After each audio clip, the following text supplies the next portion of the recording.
The town of Farmington. Respecting history, planning the future. I'd like to call the town council meeting to order and ask Amy to lead us in the Pledge of Allegiance. Pledge allegiance to the flag of the United States of America and to the republic for which it stands, one nation, under God, indivisible, with liberty and justice for all.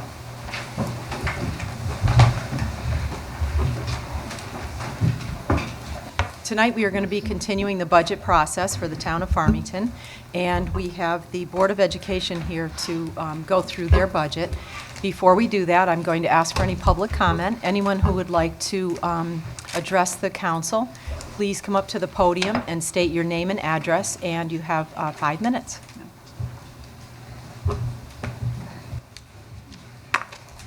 Hello, Pam Fisher, 5 Jules Court, and again, thank you for your service for the, lack of a better term, Bataan Death March for the week, so for you guys, so thank you for your service.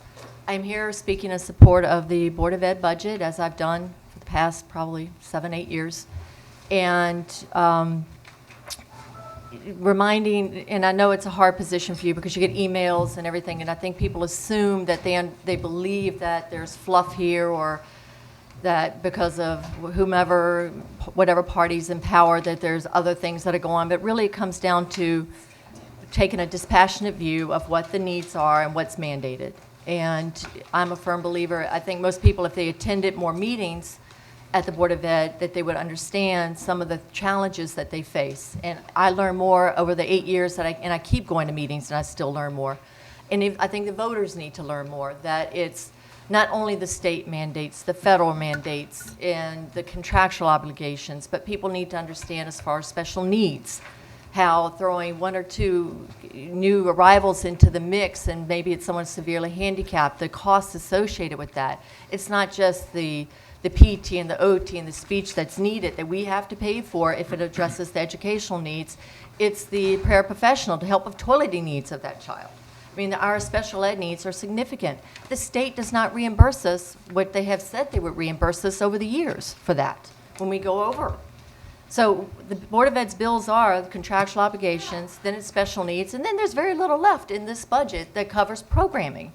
And as someone who's gotten 1 kid off to college and is graduating and another one trying to get into college now, what it comes down to when you shop different high schools is the rigor of the curriculum. And when you start touching your programming, you're then could affect or impact the rigor. I know for a fact, Avon High School looked at area high schools. They added on 3 AP classes this year because Farmington had more APs. Kids in 11th and 10th grade are not taking 8 and 9 APs for their health. They're taking it because for the kid who doesn't meet any special demographic to get into college, they need those 8 and 9 APs to get in, to get noticed, to get selected over a kid that's in Avon or Canton or Granby. You know, if you don't have that, if you don't have the rigor, it's hard. It's really hard. And the people are saying, well, maybe they just don't keep going forward with the Spanish. Well, we only offer 2 languages. Other schools offer 4 and 5. At least by offering the Spanish earlier, maybe a kid meets the standards to be fluent in that language, and maybe they could pick up French later on. You know, we're limited at the high school. We can't add more languages because we have an old high school that's lacking functional space to add on more, you know, a different language. So my concern is that in this year, as it was 6 and 7 years ago, it may be that we start tapping into programs that affects the 85% of the kids, or the 80 or the 90% of the kids who are not special needs, where we do need to cover. And don't get me wrong, I'm not saying we shouldn't. We absolutely need to do that. But then what other cuts that come forth from any decrease in the budget will affect the 90% of the kids who are day to day trying to meet the rigors and the demands that they want to do for whatever path they choose. So it does have a ripple effect because they're going to go in the order of contract obligations, special needs obligations, and then it's the rest. And if the bulk of that 4.3% is to cover those first 2, there ain't much wiggle room for what's left. And then it comes down to programming or teachers or both. So that's my concern. I like the budget to stay intact as it is. I know the Board of Ed did take initiative to start trimming even before it got here this year, even more so than maybe in past. So I think it shows a good effort to bring to the council a very lean and financially, fiscally sound budget. So thank you. Thank you, Pam.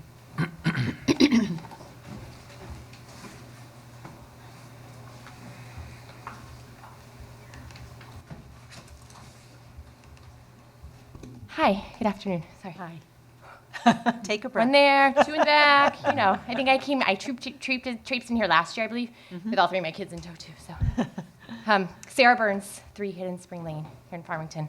And I'm sorry I couldn't come last night, but here I am today. And haven't actually given a lot of thought about what I'm going to say beyond, every year I've especially now that I've got kids in the school system, I've been paying more and more attention to budget and kind of what's happening in our schools. And I'm an educator, so I'm interested and feel like I speak a lot of the language. And so we moved to Farmington before we even had kids because I used to teach in the Farmington schools, and the schools are so good, and we know that, and this is a big reason of why my husband and I chose to move here. And it's funny, so we just visited our CPA on Saturday, so we're not fans of taxes at all anyway, but my husband and I were talking about this last night, and we kind of said, of all the taxes of all the taxes, my town taxes are actually the taxes I mind paying the least, because I know I get the most bang for my buck. We want to send our kids to the public schools here. I use the libraries. I appreciate the fact that my roads are plowed in the wintertime. I directly benefit from a lot of this. We use the rec department. I feel like while I come out and speak in support of the school budget a lot, I really support the entire town budget, because as a member of the community, I feel like I use a lot of the community services, and so we really truly appreciate everything that the town provides, and we really don't mind paying our town taxes because we feel like we get back every penny that we put in. And so that's sort of one piece that I want to say, but the other piece is I know that I've paid attention to when the superintendent presents, and every year she has these slides that show how well our Farmington students perform in so many different categories, and then how little we spend, really same thing, how much bang we get for our buck. And I think it's really, it's great, right, that we're getting a lot of value, but I also think, at some point, there's also a breaking point, too. We have to continue to support these schools, because even though, I feel like we're getting every last penny out of them, but we're seeing changes in populations. We're seeing a huge increase in kind of special needs and the money that we need to support these kind of the special needs. And so I start to worry when I see budgets like the one presented this year, where it seems like the bulk of this increase is for special education purposes, which are federally mandated things we have to fund, and contractual obligations. And I start thinking about cutting any part of that, and it comes down, we're going to be cutting teacher contracts, and we're going to be cutting services. And that just makes me nervous, because I think we do have a great district, and a lot of people move here for that, and I really think it's really important to kind of put our money, support our schools, and kind of maintain really the excellent schools that there are. So I am coming out, as somebody who doesn't love paying taxes, but saying that, I support kind of every penny of the increase that the Board of Education is requesting, because I think they're important to maintain our schools. So thank you very much, and thank you for all the hard work I know you're going to put in over the next week. Thanks. Thank you.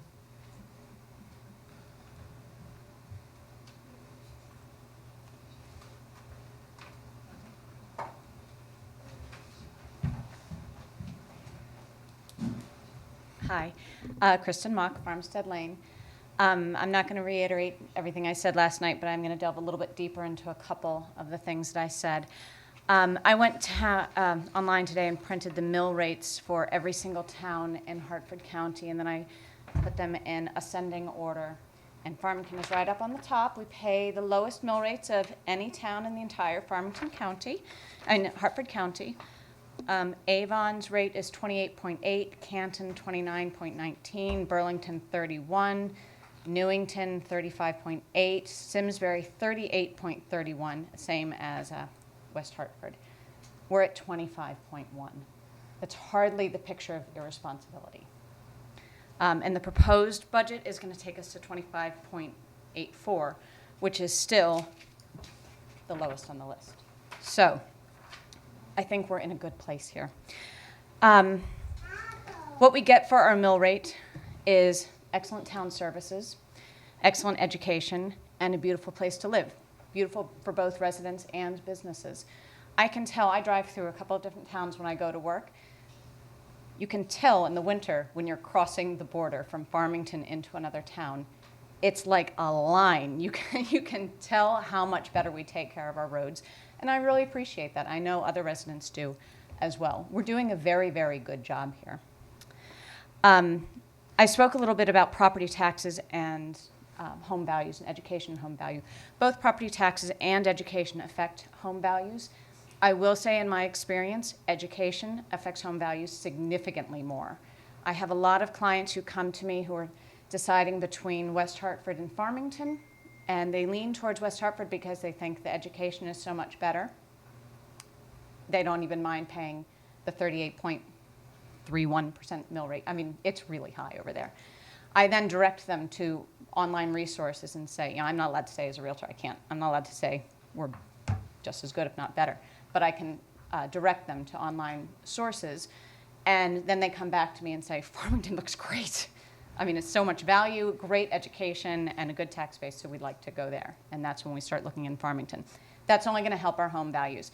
What's going to happen if we trim the budget, if we make cuts year over year over year and eliminate programming, our education is going to suffer, and then people are going to start leaving the town for surrounding towns with better education because they don't want to send their kid to private school, and then our property values are going to go down. And then what happens is our assessments go down, and then what happens is our mill rate has to go up to compensate, or we have to cut even more programs. So it's sort of a self-fulfilling prophecy there. Again, we have a good fiscally responsible budget, and I think that we should continue down that path. As everyone has already said, the proposed budget on the education side is the increase is primarily contractual obligations. So if we do have to do a lower increase, yes, it's still an increase, but clearly we're going to be cutting into either programmings or in other ways directly affect the students at our schools and the teachers at our schools. Again, this will come back to bite us on the side of property values. I don't get a sense that we're facing a huge public outcry on frivolous spending. I don't think that Farmington has been known for spending more than we need to. And in light of that, I don't know why we're trying so hard to squeeze everything out that we can here. I don't know why we're trying to be so rigid and not at least maintaining the services that we do have. And I would just urge you to recognize how carefully these budgets have been put together and to present the budget as proposed at the referendum, and then let the town people vote.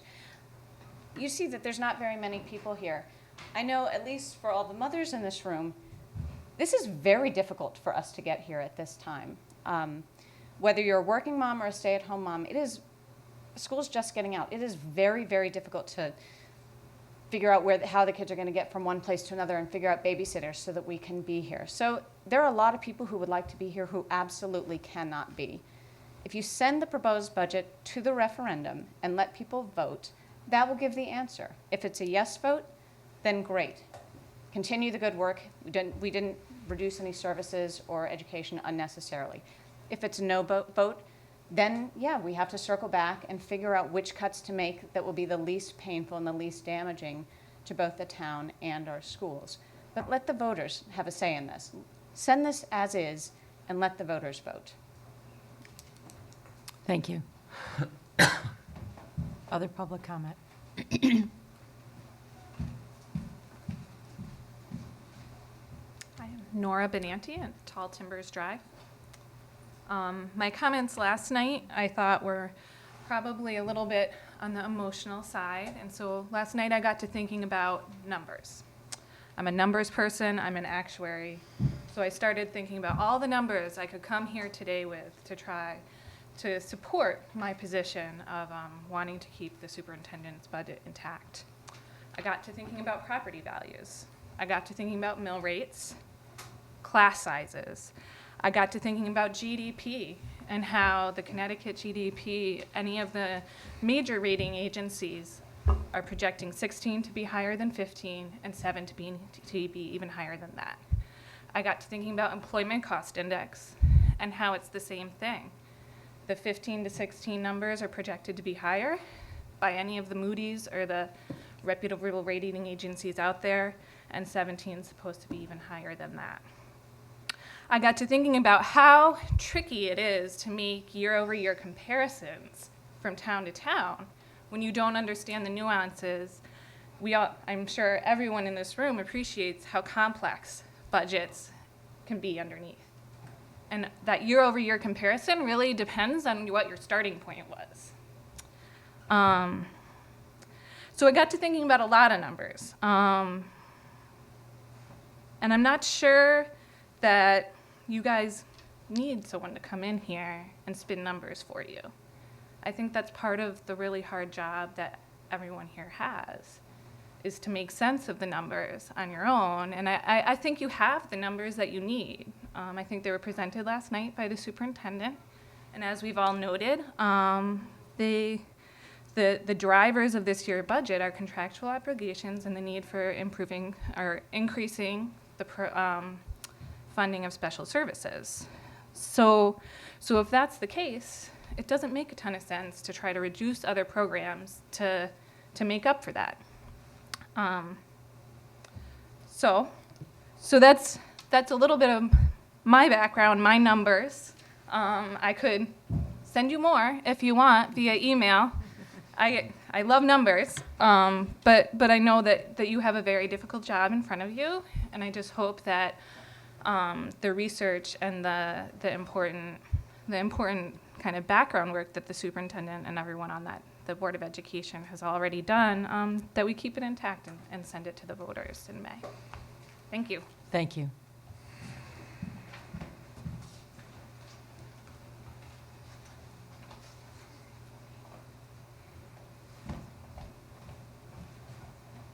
Hi, neighbors.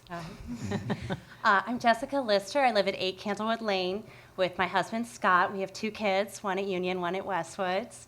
I'm Director of Marketing at Cantor Colburn Intellectual Property Law Firm, one of the largest IP law firms in the country. I volunteer at both PTOs, and I'm on the Board of Services for the Elderly. I left work so I could come talk to you. And I want to tell you, I love living in Farmington, and we love raising our kids here. We love that our neighbors are our friends, that our kids' friends and their families are our friends and our families. And so I want to thank you for all the hard work you did getting this budget together and ask you to leave it just like that, and we will support it. I will come out and vote, and I will vote yes. And within my larger acquaintance, I know others will do the same. And I want to talk about our newest neighbor, the Jackson Laboratory. The CEO of the Jackson Laboratory just announced he's hiring at a breakneck pace. And we want those people to come move to Farmington. We want to be the most attractive option for those people to move to live in, to work and raise their families. And the people who he's hiring are highly educated. They have very good paying jobs. We want them to send their kids to our schools. We want them to buy houses in our town. And there are a lot of other attractive options. So let's be their first choice by leaving our services and our schools excellent. So I want to assure you, I will vote, and I will vote yes. And I thank you so much. I know just a little bit about the very long hours and the hard work that you put into this, and I'm grateful. Thank you. Thank you.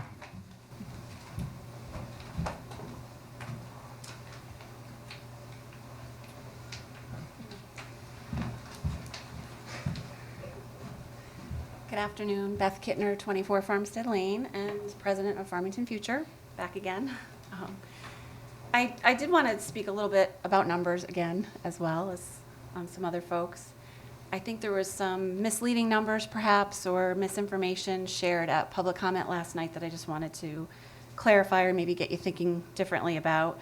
I think the superintendent was pretty clear with one of her slides this year about the nuances around enrollment, and do we have increasing enrollment or decreasing enrollment. I think she made it pretty clear that we have additional students every year these past few years that are not accounted for because of the way we budget. We budget well ahead of a school year.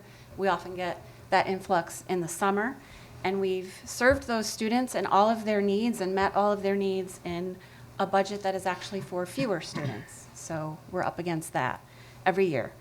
And it looks like that will be the case again this year with another influx this summer. Lower enrollment, so when we look at enrollment, we can look at different time periods, of course. And I'm not sure, but I think the time frame given last night was maybe 10 years. So let's just take 10 years. When we look at lower enrollment 10 years ago, we were in a different world. We were living in a different world 10 years ago. Our country was in a different place. Our state and our town were all very different places. Education was very different 10 years ago.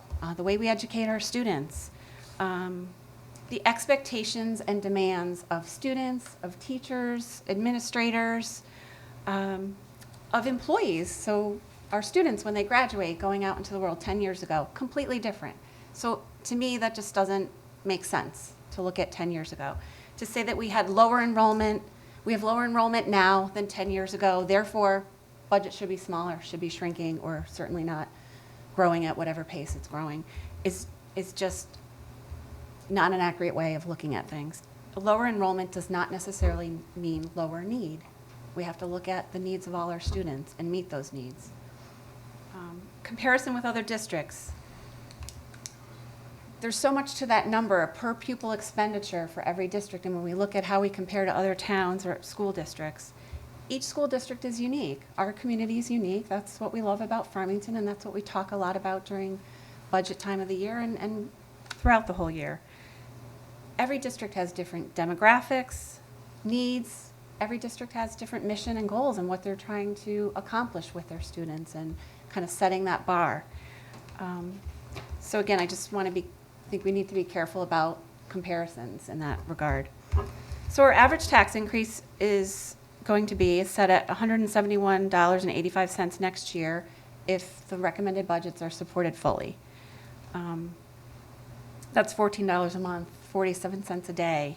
We get a lot for that increase. On the town side, we get much anticipated and needed repairs to roads.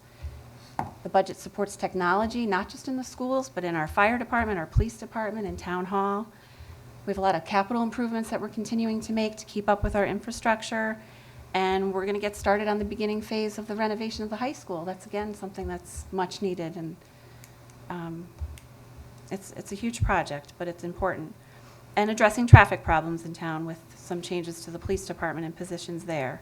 We're supporting teachers and faculties that work very hard in our schools and educate our children, and we're providing for students that have special needs, which, by the way, really improves our overall school environment and the climate in school when we address what the kids need who maybe have some social emotional issues or educational issues or physical issues. That just makes for a more positive school environment for all of our students. And we're continuing valuable and important programs, and I know you've heard a lot about from parents about what they value in terms of new and existing programs. So we're getting all this with a very reasonable tax increase, and it's one that is historically supported by voters in town. And I may be saying all this for naught. I mean, you may be perfectly willing to support the education budget at the full recommended amount, but I'm not sure. I've been around in this process for 4 or 5 years, and I'm just not sure that that's the case, and that's why we kind of enter into this process and this workshop, pleading with people to please take a really careful look and unbiased look at what's being asked. I expect that you'll scrutinize this budget. I know that that's your job, but I don't think that the school budget needs to be chipped away at every year. The results are, and the consequences of that are pretty serious. I hope it's not going to be the case this year, but I know this budget process can often be a tense interaction. It has, in the past, had a certain level of animosity, caucusing done out of the room and off camera, and I think sometimes that really bothers me because I think this is a public meeting. We have it televised for a reason, and I think that makes it difficult for people who are coming here to see a public meeting to not hear the discussion. So I hope this can be a year that the town council truly shows full support of the Board of Education and the town budget and support the very small incremental improvements that we're trying to make to keep our schools strong. And keeping in mind that our community really does expect more than just adequate schools, but we expect excellent schools. And if the town council approves a school budget that we can support and a town budget that we can support, you know that Farmington Future is going to work hard to get the vote out and continue to get people to the polls in support of passing the budget. Thank you. Thank you.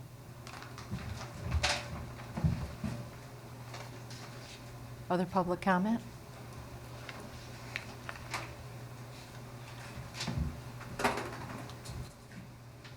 Hi, Kelly Sardinas, 6 Apple Tree Lane. Again, I won't reiterate my comments from last night, but I just wanted to, again, show my support for the Board of Ed and their budget.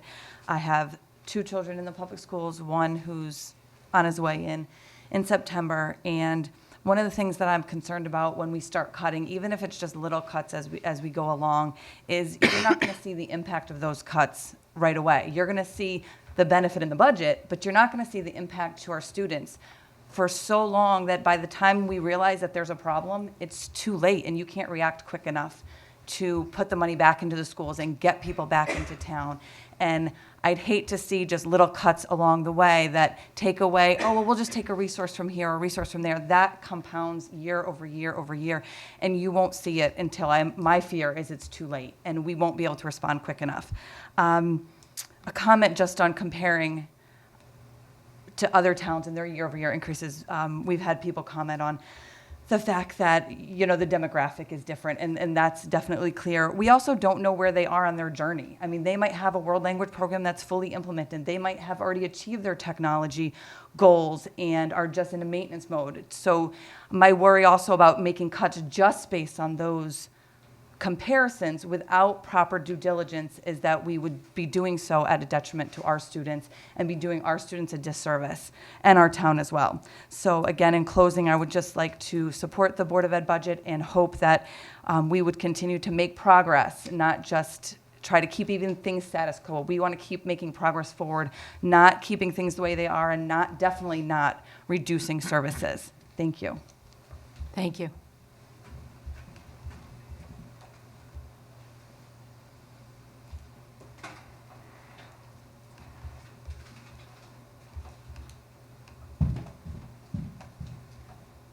My name is Katy Perry. I live at 125 Garden Street, and I've lived here in town for about 12 years with my husband and 2 children. I've been an educator for 25 years in elementary schools, middle schools, high schools, boys' schools, girls' schools, done it all. The last 10 years, I've been working with an organization that promotes sustainability education in schools around the world, and I think educating for sustainability is one of the things that Farmington does very, very well through our actions, through the vision of the graduate, through the things that we value within this town. Decisions in this town often are made not with just an eye, hopefully on next year, but on many years to come. We invest in this town, okay? We don't hopefully mortgage the future of this town. We know that Farmington has been here for a long time and it will continue to be here for a long time. And so supporting the services and the programs that make Farmington special, but also the infrastructure of our town. We hear a lot about, across the country, crumbling infrastructure negatively affecting children. You know, my niece lives in Ithaca, New York, and they now have water coolers in her public school in Ithaca, New York, very progressive town, because there's lead contamination in their water. It's not just in Flint, Michigan. It's happening everywhere, and Farmington really invests in making sure that our infrastructure is well maintained, and I thank everyone for that. I'd like to obviously speak in support of the town budget and the Board of Education budget. I think it's a solid budget. I think it's appropriate funding to support the quality services and programming that Farmington residents we want and that we expect from living in a town like Farmington. I think that making any cuts to this budget would be short-sighted and would negatively affect the quality of life for residents in Farmington, not just now, but going into the future. Farmington's recognized as a town that's on the leading edge, not just of our education, but also things like our environmental initiatives. I'm on the town Green Efforts Committee, and I've served on that board since it was created. And I've been very, very proud to be a part of many initiatives that Farmington has taken part of that really, they're groundbreaking. We've done things within this town like the performance contracting initiatives that we did that very few other towns in Farmington have done. And I applaud you all for supporting that we put forward. And things like that save us money, okay? And they also do the right thing for our planet. And so I'd encourage, rather than cutting services, cutting staffing in our schools, let's look for other ways to be efficient and to save money and reduce things that truly are wasteful. Teaching positions are not wasteful, they're important. Wasting money on lights and heat and excess garbage that people throw away that we all pay for, those things are wasteful. So let's really look and focus on things where we should be saving money and we should be being more efficient, not cutting services. I think that was pretty much all I wanted to say. I appreciate you all for the time that you put into the budget. It's a long process. I thank you for your hard work, and thank you for listening to me. Thank you.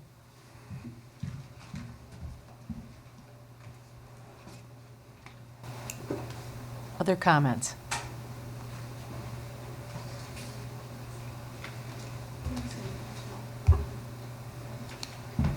Sorry, I'm all new to this. Okay. My name is Michelle Guerrera. I'm from 6 Deer Run Road. I am in full support of the Board of Education budget. I have 3 children here in Farmington. One is starting kindergarten, so I'm fearful that the class size will be too big if we cut the Board of Education budget. Also, I have another son that just started his world language program, and he loves it. And it's a small gradual expense that helps children get their language proficiency faster, and then they can concentrate on the classes they're interested in high school and for their career. That's all I have to say. Again, I'm in full support of the Board of Education budget. Thank you. Thank you.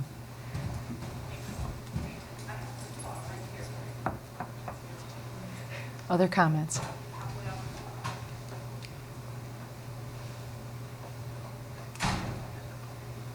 Okay, we'll move on, and I'd like to welcome the Board of Ed, the superintendent and staff and Board of Education members that are here tonight, and we look forward to going through the budget with you. And I think we'll just continue to do it the way we've done it in the past, just go through each section, and if you'd like to open it up, fine. Section 1. I just thank the town council for having us tonight, and having now gone through this a second time, appreciate some of the comments of the work that goes into the budget, both on your end and our end.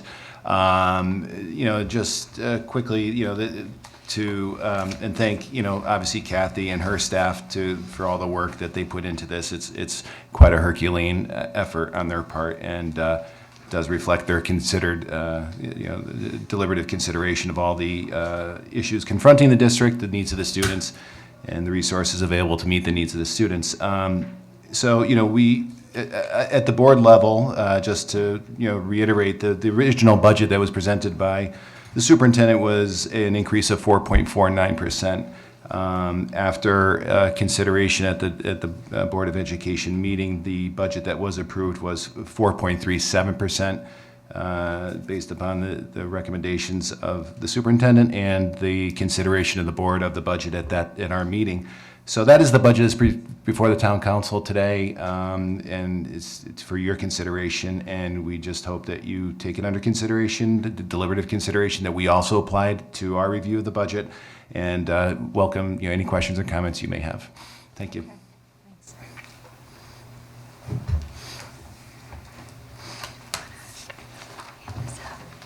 Oh, what I would like to do is just let the audience know that we aren't going to be taking any action on the budget tonight. We listen, and we'll have any other questions answered or comments further on in the budget process. So, okay. We are going to provide you with the Volume 2 Q&A so that if there is a question that is possibly in the Q&A, we can refer to that page. Thanks, Vince.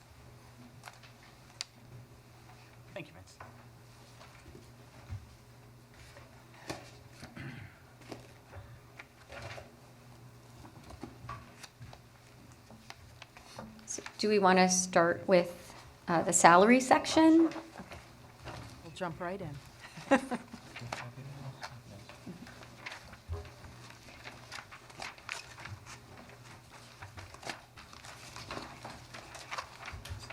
Oh, sure.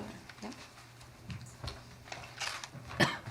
So we did go through an exercise in the PowerPoint that did provide just the budget drivers.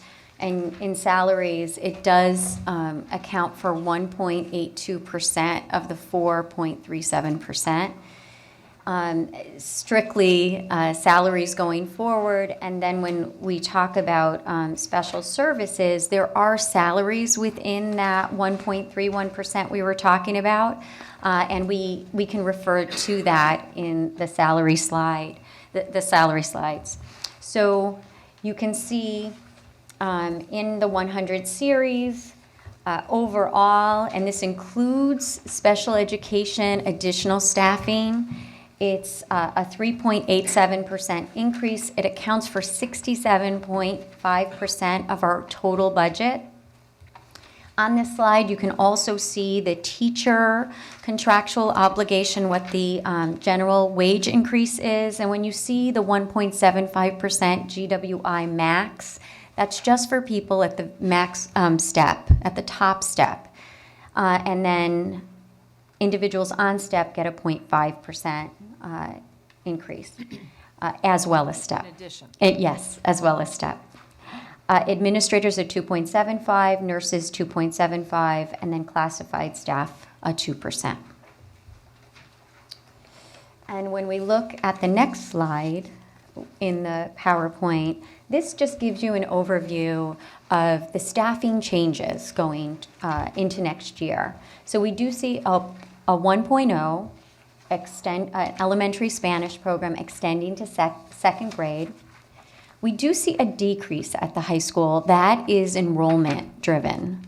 So we do, as students go through the grade levels, they're in cohorts, and we have some cohorts that are larger than others. So at the high school, we have just a 9-12 cohort that's a little smaller, and so we could find some efficiencies in our FTE. So you can see where those reductions were made given enrollment at our high school. And then the rest of the increases of FTE are special services. Is that in this packet? Yeah, so this is page 18 in the PowerPoint. Backside of the salary page, page 18. In the PowerPoint. I don't think this is the PowerPoint. This must not be. It was yesterday's PowerPoint. This one. Backside. That's what you have now, page 18. Nancy, page 18. Yep.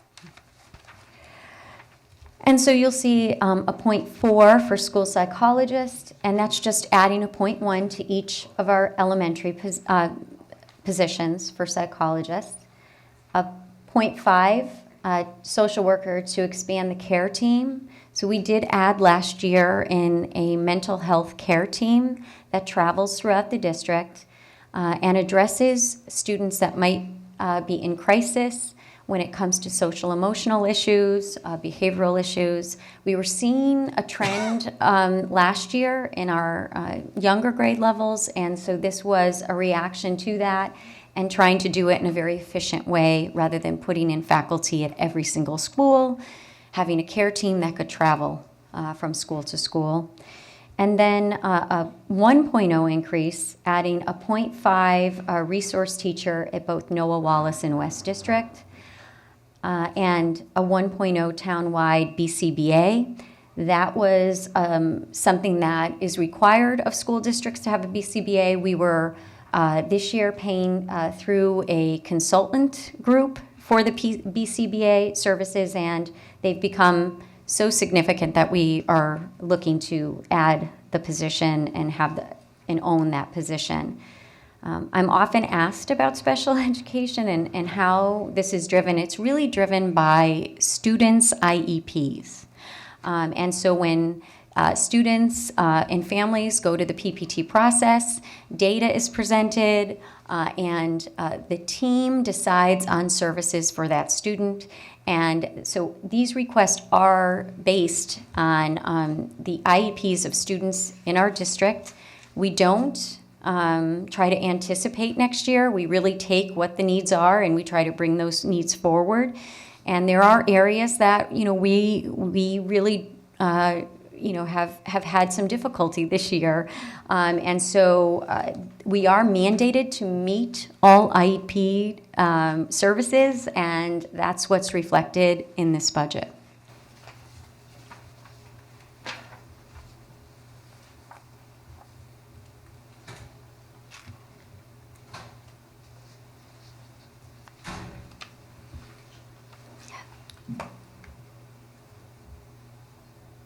Yeah, we're going to do it as we go along. Okay, we'll ask questions as we go, okay? Oh, okay. In those Okay. spots. So I don't know if we want to go to benefits next or do. No, let's Okay. stay right here. Okay, great. Okay, go ahead. Hi, Kathy. Hi, how are you? Good, thanks. Thanks for coming. Thank you. Thanks. Just a couple questions. I've heard a lot about mandates and what's mandated and what isn't mandated. And quite frankly, I don't have a clear understanding of what is mandated and what isn't mandated, and I think that would be very helpful. So maybe you could speak a little bit to how much of the salary increases actually are mandated versus needs, only so that I can have a solid understanding, because I do think that there's probably a little bit of misinformation out there, but I don't know. So I guess versus regular salaries and special ed salaries, where are we today with that as far as what percentage is regular, and I don't know if that's the right term, but non-special needs salaries, and then the increases, how much of the increase this year is actually mandated, if you can quantify that. Yes, so I'll talk about this year when it comes to staffing. The Elementary 1.0 Extending Elementary Spanish program, that is something that as a district we had done a review back in 2 years ago. We had looked at research. We had a group that looked at what are best practices in world language. We also surveyed all of our families. And what we found was that there was a desire to have an elementary world language program. It was tried before in Farmington many years ago, and it consistently comes back, and during our review process, it came back as something that was a need. Kim can speak to some of the research that was associated with this, but this is a choice for us. The elementary world language program is a choice. When it comes to the special education, which is really it's offset a bit, because really the net total is a 1.05 increase in FTE for next year when you take into account the reductions at FHS. The special education positions, we would look at all of those because they're IEP driven as required, because by federal and state law, we must meet all students' IEP services that are part of their IEP. So we do look at those as required by state and federal law. I would say that Connecticut has even a higher bar when it comes to special services. It's very much something that has been a part of probably New England, Massachusetts, Connecticut. That's something that there is a want and a desire to provide excellent services to students who have special needs.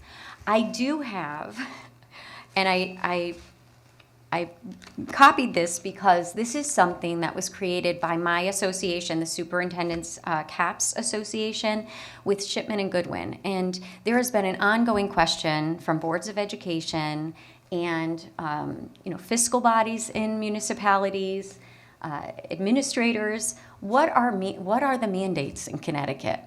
What's very difficult is to quantify it in money. When I was in a former district, we tried to do that many times, and it was just a very difficult exercise given the number of mandates. But I thought it would be important for you to have this. I've given this to the Board of Education. It's a lengthy document. You will be surprised by all of the mandates that school districts have. But I thought it was a good document for elected officials to have, and it certainly, it is probably every page of this document in one way or another has something to do with requirements that we have. But these are the Connecticut, what we see as federal and state laws that are in some laws, even though it's one law, it has several requirements within it. So you'll see, a law is either there's a statute, and then you'll see 12 mandates within that one statute. So again, I know this is not something you could read in this moment, and given my eyesight, I would need my glasses to do that. But we can hand this out to the audience as well. So, just to follow up a little Yes. bit on that, thank you for that response.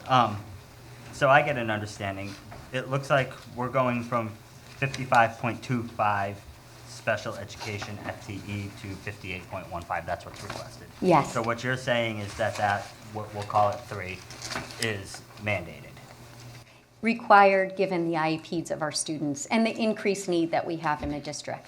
Yes. Okay. So looking at the 10-year history, and 10 years ago, we had Yes. 38.3 special education teachers, and now we're up to 58, so that's an increase of 20. Yes. In 10 years. Yes. Has the criteria changed for what is a special education FTE in our district? For instance, I don't know how to articulate this, but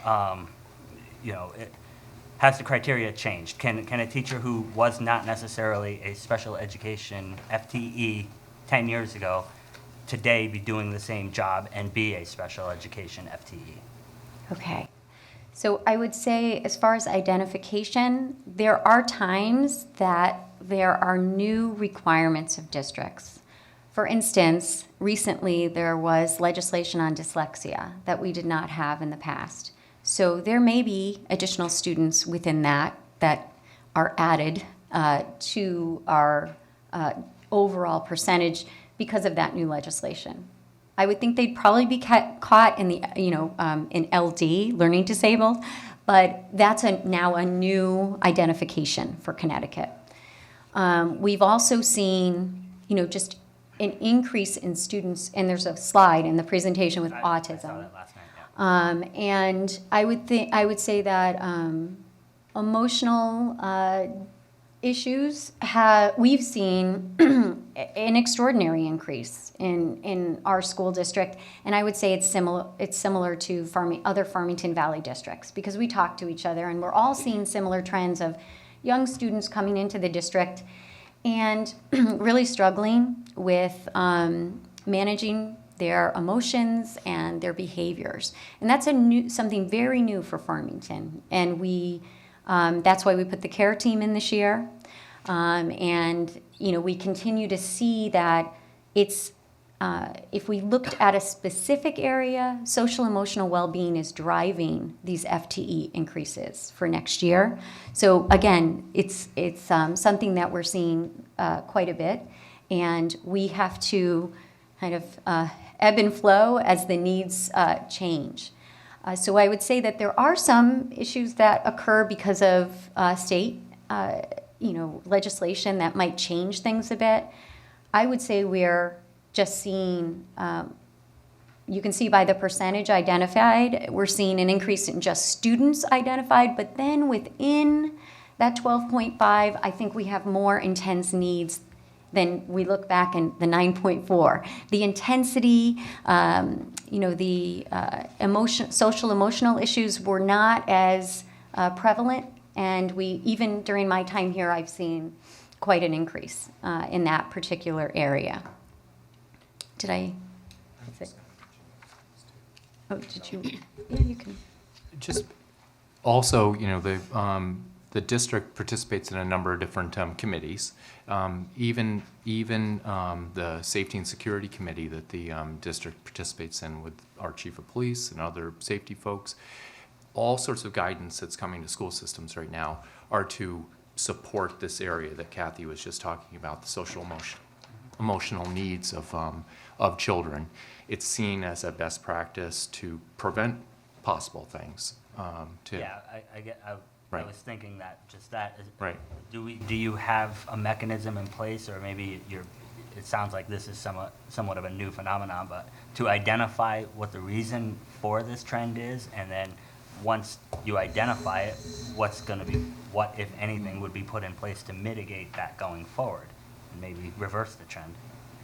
It's very difficult to put your finger on the why. I think what we're finding is trauma within a child's life.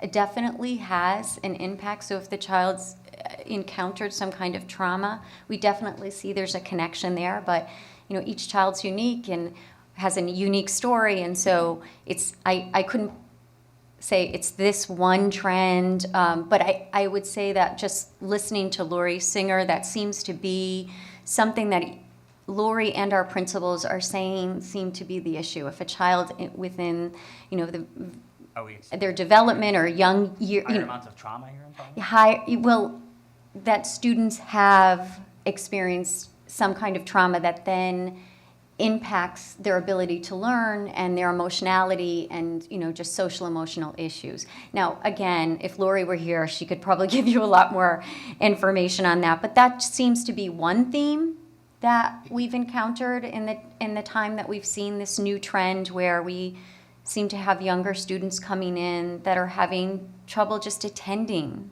to lesson, their attention to lessons and their ability to be able to concentrate. And we see this across schools. It's not just at one school. We're seeing this across all schools in Farmington.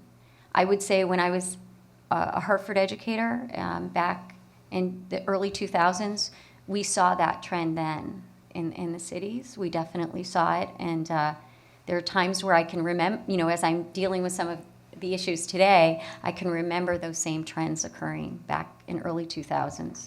But I couldn't tell you, exactly what the issue is. We do have a document that goes back to 07, 08 that just provides you with a continuum of what was added each year for special services. We could hand that out. Amy has done the analysis, and she could provide some information if that's helpful. Yeah, I think it's helpful. Okay. This is a huge driver in the budget. Yes, absolutely. Thank you. So did you want to hear that? Oh, you don't? Oh, oh, okay. So we will get you You can that. get it to her. Okay, we'll get you that. We talk about Did you today. want to talk about any of the items within, or no? No, I can expand upon what I have here even, but it is primarily program-driven, where it seems like the increases are specific to, we've added a specialized learning center, and with that, we have to add a little bit more speech, or we've added a program at the high school to address emotional needs, and then we have to add more social work. So every year you see an increase based generally on the addition of one type of program to address a specific need. And then over the years, it just has built to the 19.85. And if you can. Some of that is also cost avoidance. Kim was just saying that.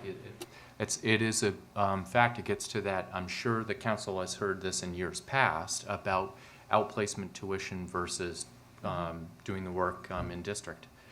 And I'm going to be very measured in what I'm saying right now, because all areas of special services are seeing an increase right now. So I'm not going to talk both topics right now. It's not a fact. It's a hard thing to say.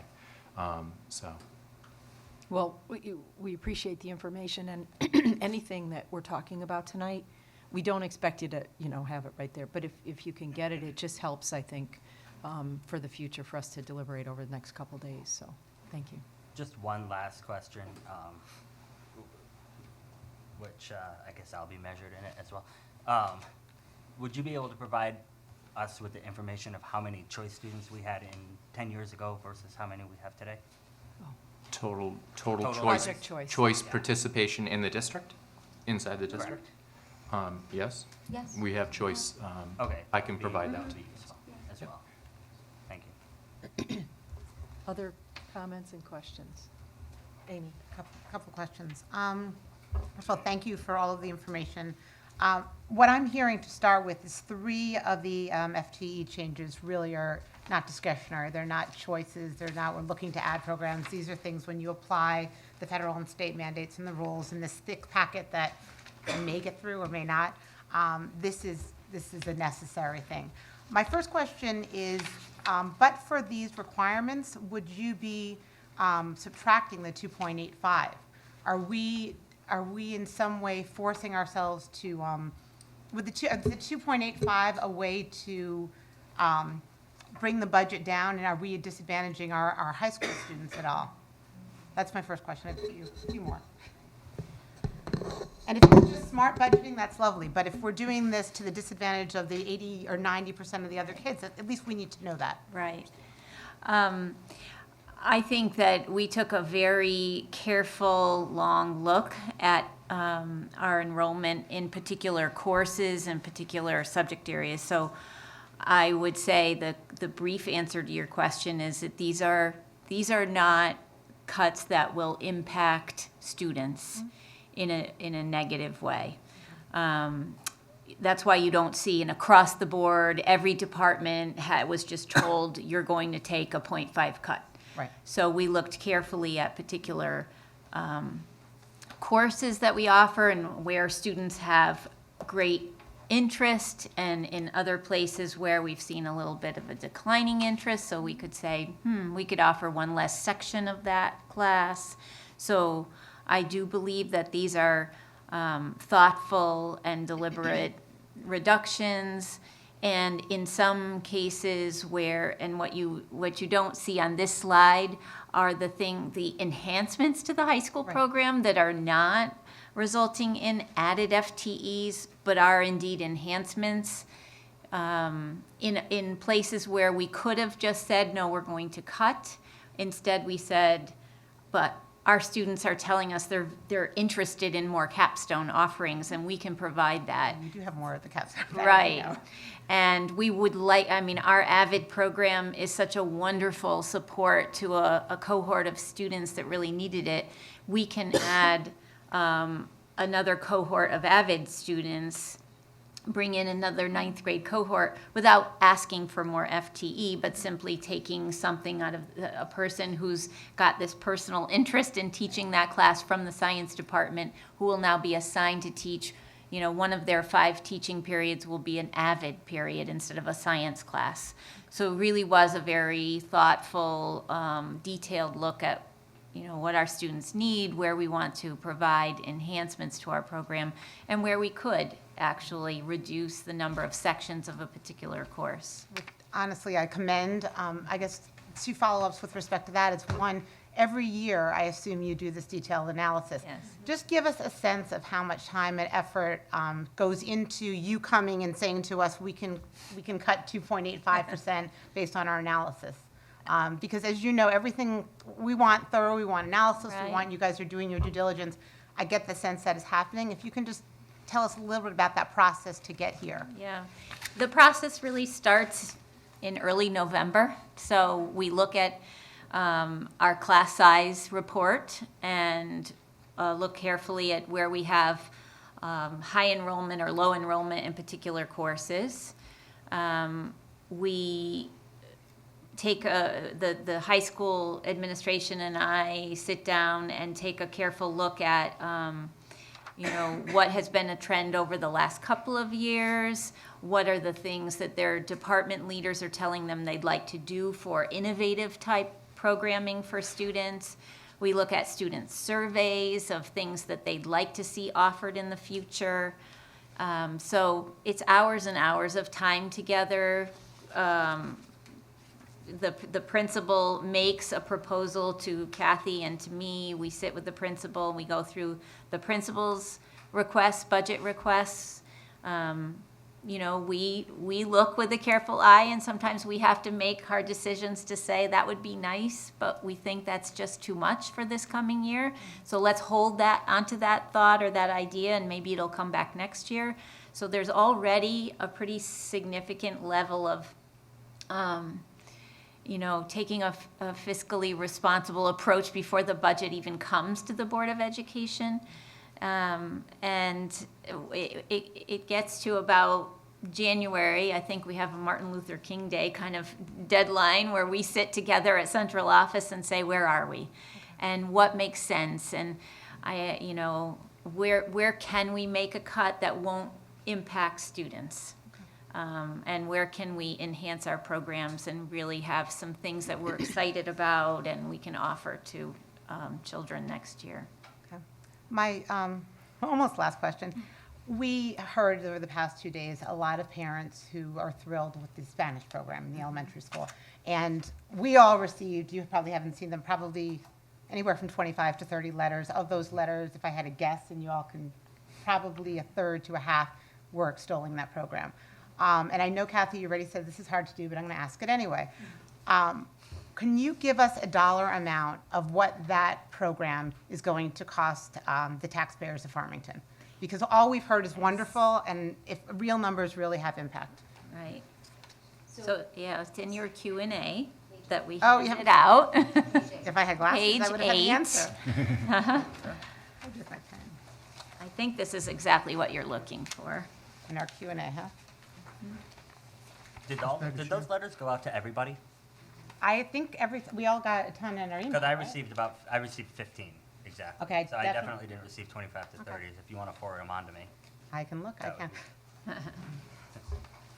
I will happily count, John. It's not that. Which one? Well, I'll let her. Number 8. Here. Thank you, okay. Go ahead. So that should give you a sense of, what the cost will be this year and then in the coming years to fully fund an elementary world language program. And the follow-up question, I don't know if you can or cannot answer this, but to the average taxpayer, what would the impact be? Do you have that information? I don't know. That would be a very That would be a Joe could give us that. That would- Joe, where is Joe? And I hope the actuary, oh, there she is. Oh, yeah. We could tap into our local resources. And I think we could probably, it would be very tough to take it. Cost of a cup of coffee per month, right? No, that's what, or is it, Right. depends on where you buy your coffee. Yeah. Starbucks versus donuts. Kathy, just from the beginning, because I didn't write it down, the contractual obligations versus the 4.37 that you're coming with, of that, what is contractual obligations? What is new special services that we're being, the 3 additional, just so we have all the stats? So that is, actually, you can go to your Q&A again, Over there. and you can go to page 20. Okay. Oh, that's why I didn't have it. So, there's a relationship between page 20 of the Q&A and the PowerPoint that went over the major drivers. Because you can see that in salaries without the special services, if we were just to bring these things forward and add a 1.05 for the world language and applied technology or physics? Applied physics. Physics. Yep, applied physics. Would be the 1.82% of the 4.37. Okay, wait a minute. So Okay, one so point- I'll start again. Yep. If we are just looking at bringing forward this, bringing everything forward. Current staff. Yes. Without anything new, just Right. Nothing just new. contractual obligations with nothing new. And you're looking at page 7 of the PowerPoint, which is right Oh, you here. have Wait a too minute. many pages. You Hold said on. 20. Okay, because I want to start with your first, it's a I know. two-part question. Okay. So I'm starting with the first part of the question. If you look at the top line, that's the number you're looking for when it comes to contractual obligations. Now, the one caveat to that is within that 1.1 million, there is a 1.05 increase in FTE. that is not, Not- right, not special services. And that would be our world language I got it. second grade teacher and a .05, Right. very small amount, applied physics. So the real percentage is probably like 1/6? When you take away the 2 additional, or no? Maybe a $70,000 Right, this is reduction way beyond to the my- 1.1. Okay. That's Okay. The 1.4. So now your second question Okay. is about special services Right. FTE salary. And that is on page 20 of the Q&A. So you'll see salaries. We included the GWI, just as, this was something we did for our board, just as an exercise. But then you'll see it's a 2.9 FTE increase for $215,170. You see that? Yeah. And then there are other staffing increases, the 9 special services paras, another $215,781, the ELL tutor, the nursing services.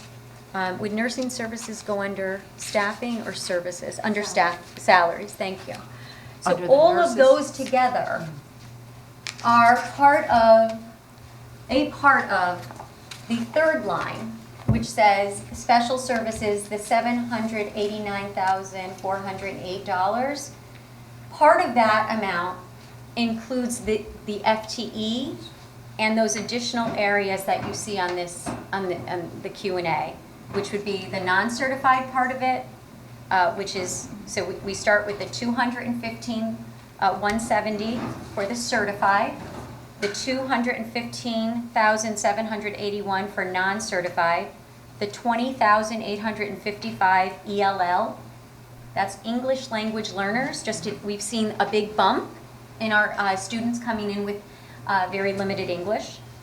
Special education nursing services, $22,580, but not home and hospital.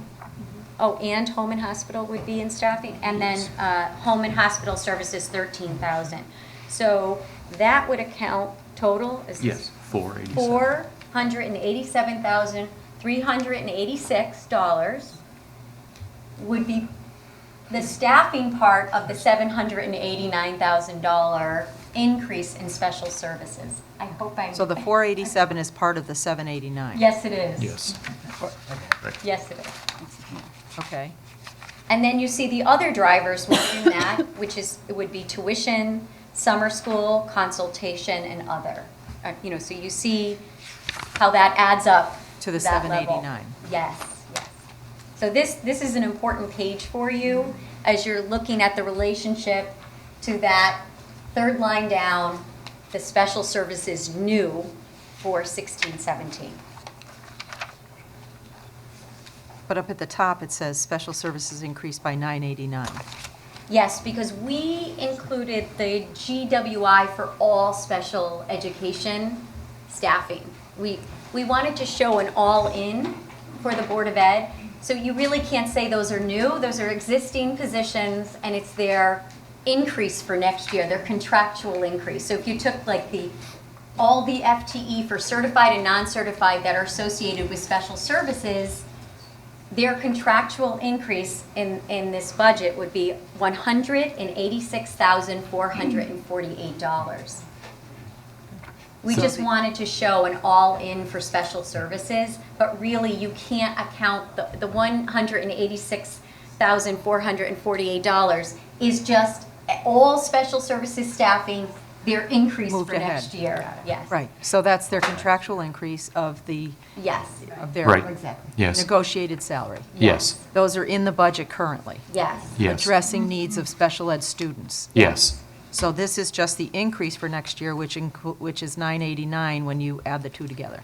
Yes. Correct. Yes. And we had- Sorry for saying, No, it just, it yeah, makes it's it okay, clearer Nancy. if I like Yes. say it, No, very good question. This was a big calculation, but this actually was easy for us to put in for the town council because the Board of Ed had requested this. The Board of Ed at their level had really dug deep into this topic, so we had done all of these calculations for the board. Okay. Amy, did you? I just want to thank you all. This is a lot of work and a lot of time, and we appreciate how thorough you are, and we appreciate how much you look out for the students, because you're doing a lot. So thank you. Thank you. We'll be diving into all of the papers you've given us. I just have a few more specific on this. And that leads me back to what you did, Vince, and you gave us the enrollment page, where it talks about special ed teachers in total, the 5815 now, that you have in for this year, the coming years, 2016-17. So my question is, and I don't know really where to go first with this, Kathy, so if you think something's better, you tell me. What I want to better understand is the enrollment, because I went through the enrollment in the fall, in October, we have the enrollment report and the class size report. And I had gone through that, and that was, how are we going to move forward? You move forward with your teachers. And then when I saw this number, which I understand why the enrollment was for the high school, which is great, but I need to have a better understanding of what happened there, or what the change was, because it was actually well, the change was, I think, 30 or 40 students less. So, but with this new report, it actually increased. And it increased this year, which were students that you weren't aware. So could you explain that to me? And my end question, actually, the reason I'm going to this is, does the 5815 for special ed needs for next year, is the 4,069, your new number for next year, is that, are those comparable then? Are the 58 teachers that you feel is necessary for next year, is that on the new enrollment number? So the enrollment was, the whole budget was based on the 3,948 projection. So it's a similar story to the last 2 years, so I'm hoping that this slide helps. Okay. And I'm not sure if it will, so you can let me know if it doesn't help.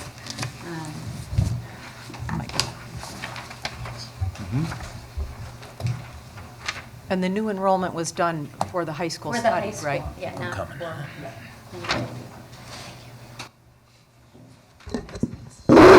Sorry. Thank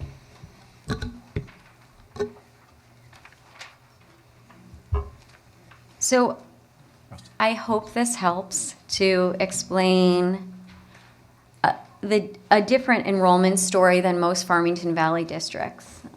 Several of the districts mentioned last night in public comment are districts that are having significant decline in enrollment, which creates an opportunity for a district to find a large number of efficiencies and even add programs and still have a lower budget increase. Some districts, I think it's West Hartford, 9 less teachers. I think Simsbury is losing over 100 students for next year. So it's very different to compare districts because of these very unique features.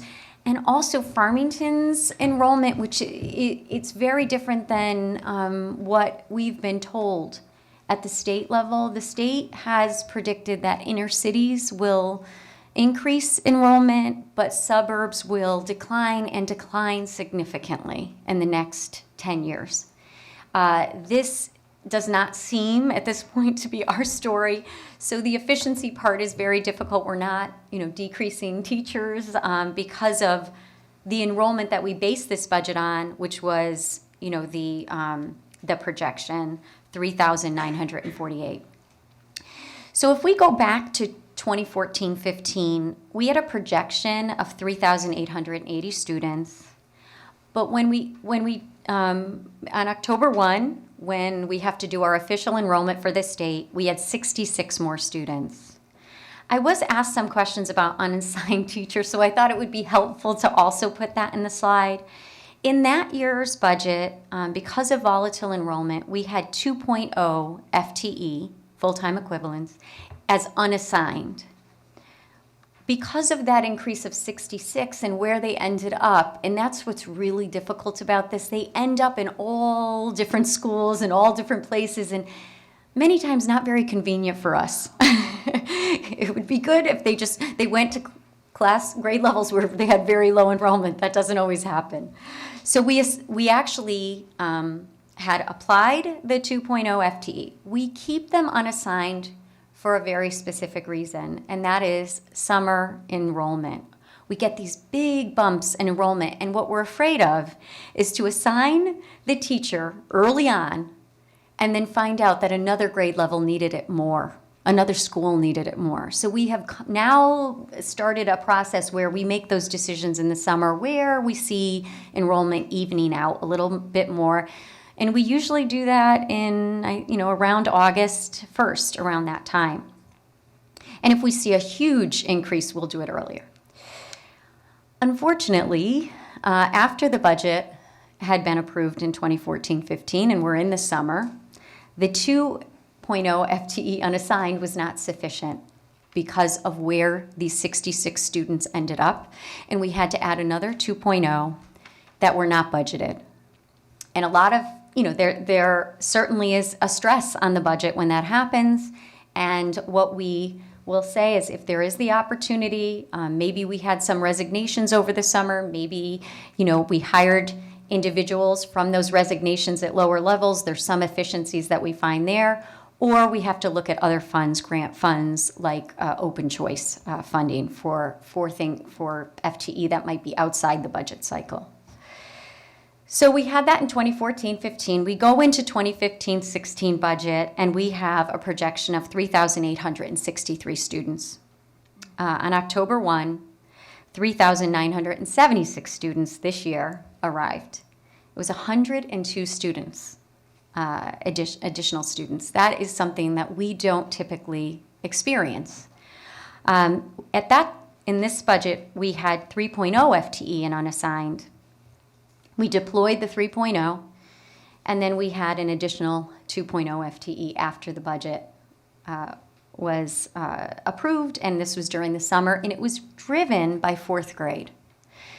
In Farmington, if you look at our enrollment report, our cohorts increase. So they might start off in kindergarten at one level, but they slowly increase in population and enrollment as they get to the 12th grade level. So that just means that families are moving in throughout those grade levels, and it's very common in Farmington for new children to be welcomed. It's something that's very normal, that we see students coming in throughout that cohort's time in Farmington. And so we always see an increase in the cohort, and that happened in fourth grade. There was this increase in that cohort, and it got to a point where if we were going to address one school's issue in fourth grade, they were all very similar. They were all exactly the same. So we applied, the additional 2.0.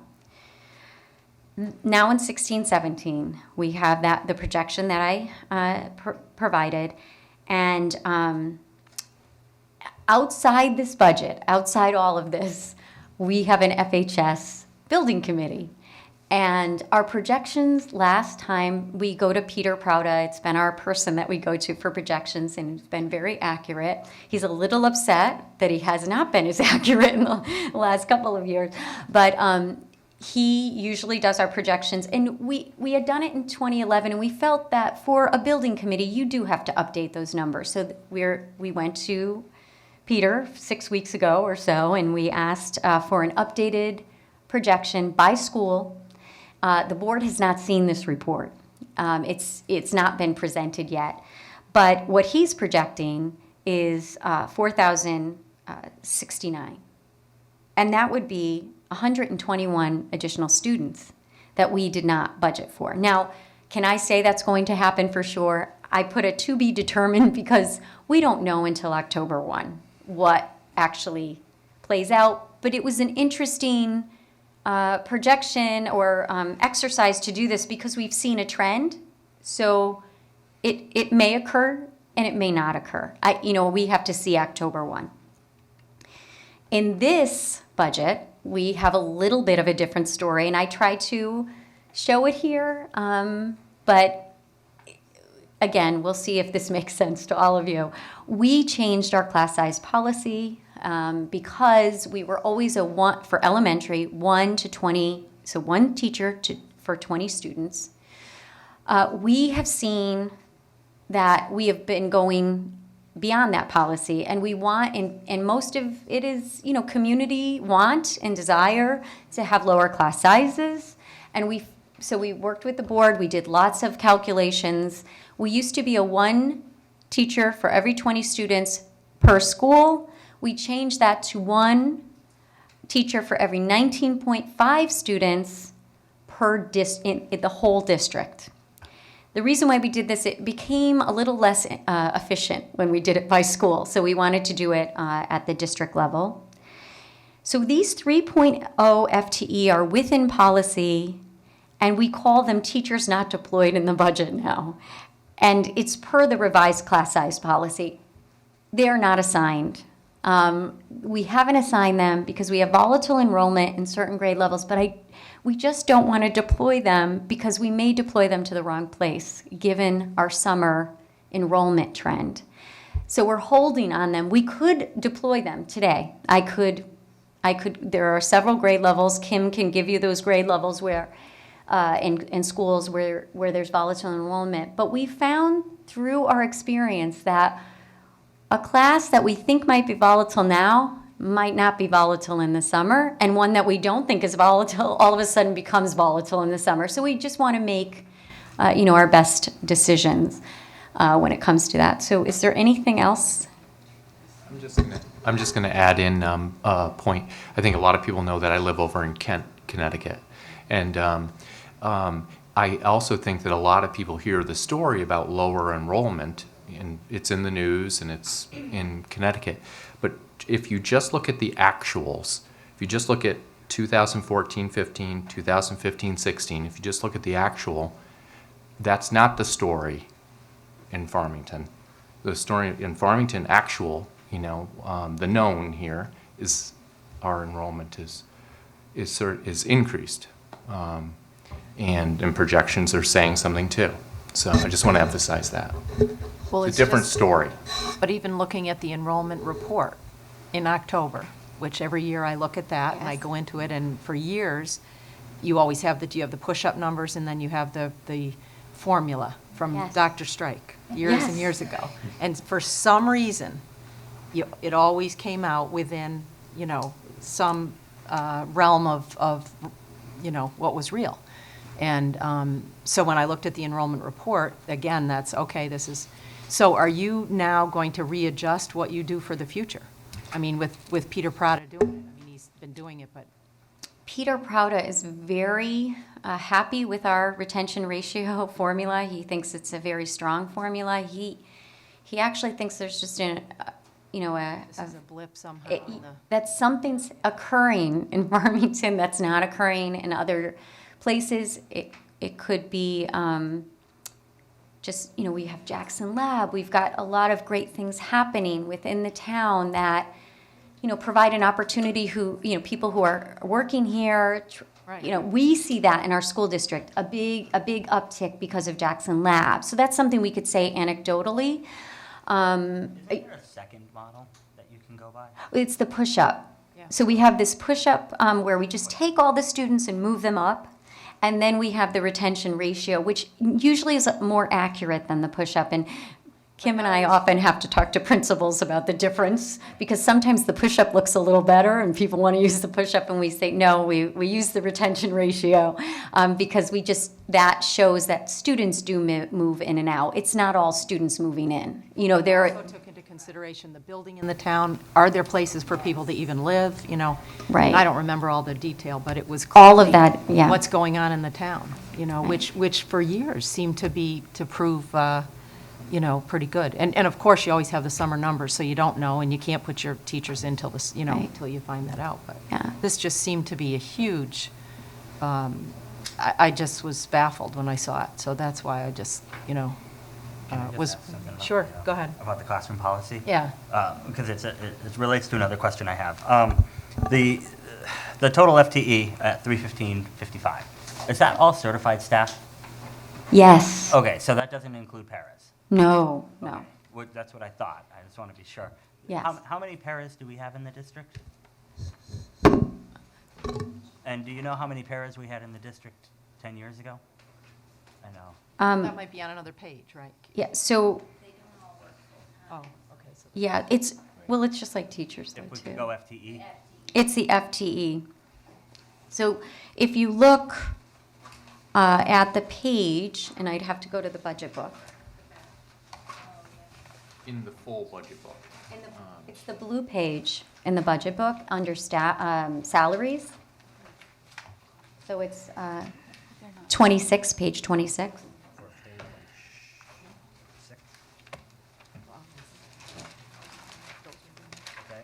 This is our all in, except, and I will say except for, there are some salaries in our IDEA grant and Title I grants. So we have, and that would be later in you could see that in the budget book later on.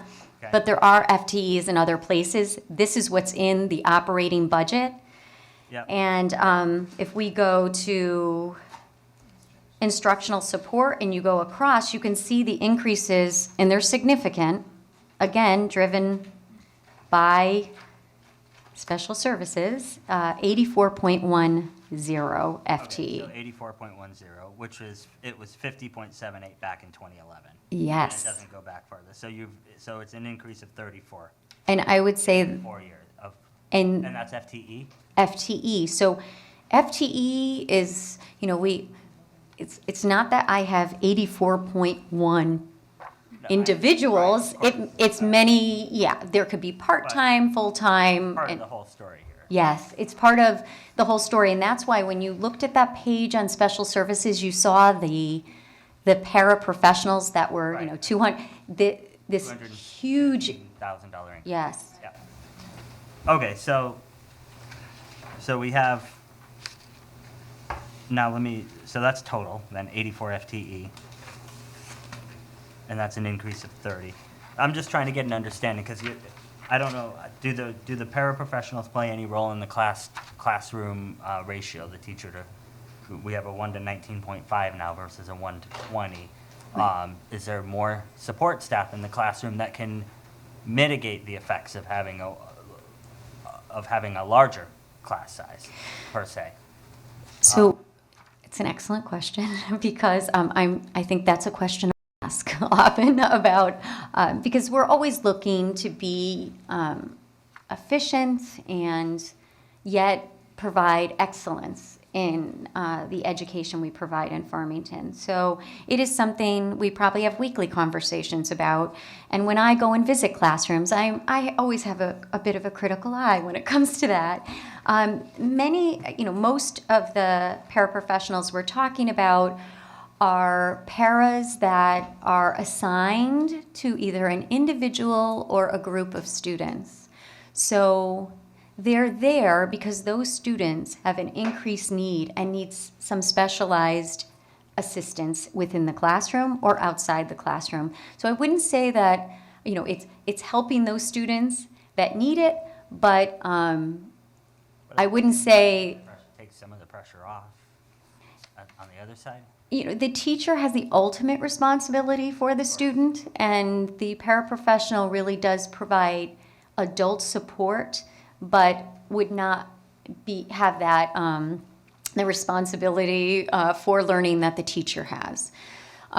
So I would say if you spoke to our teachers, they'd say that the needs are such that it's in the child's IEP, it's required, they need this just to try to access the curriculum, just to try to participate. They need this additional adult support. There are kindergarten paras that are there because of the age of the student, and that's an example of a regular education para that is not there solely for a group of students or an individual child. Did I I'm an answer? October 1st baby. That's right. I was 16 years old as a senior in high school. Wow. Uh-oh, trouble. Okay, no, that's helpful. Okay. So just I'll ask a final question so that I have full clarity here. Just looking at these numbers, and I'll go by 2009, 2010. I just want to make sure I'm not missing anything here.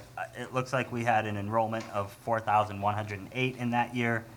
This year, we have 3,948 with 3 asterisks, not 2.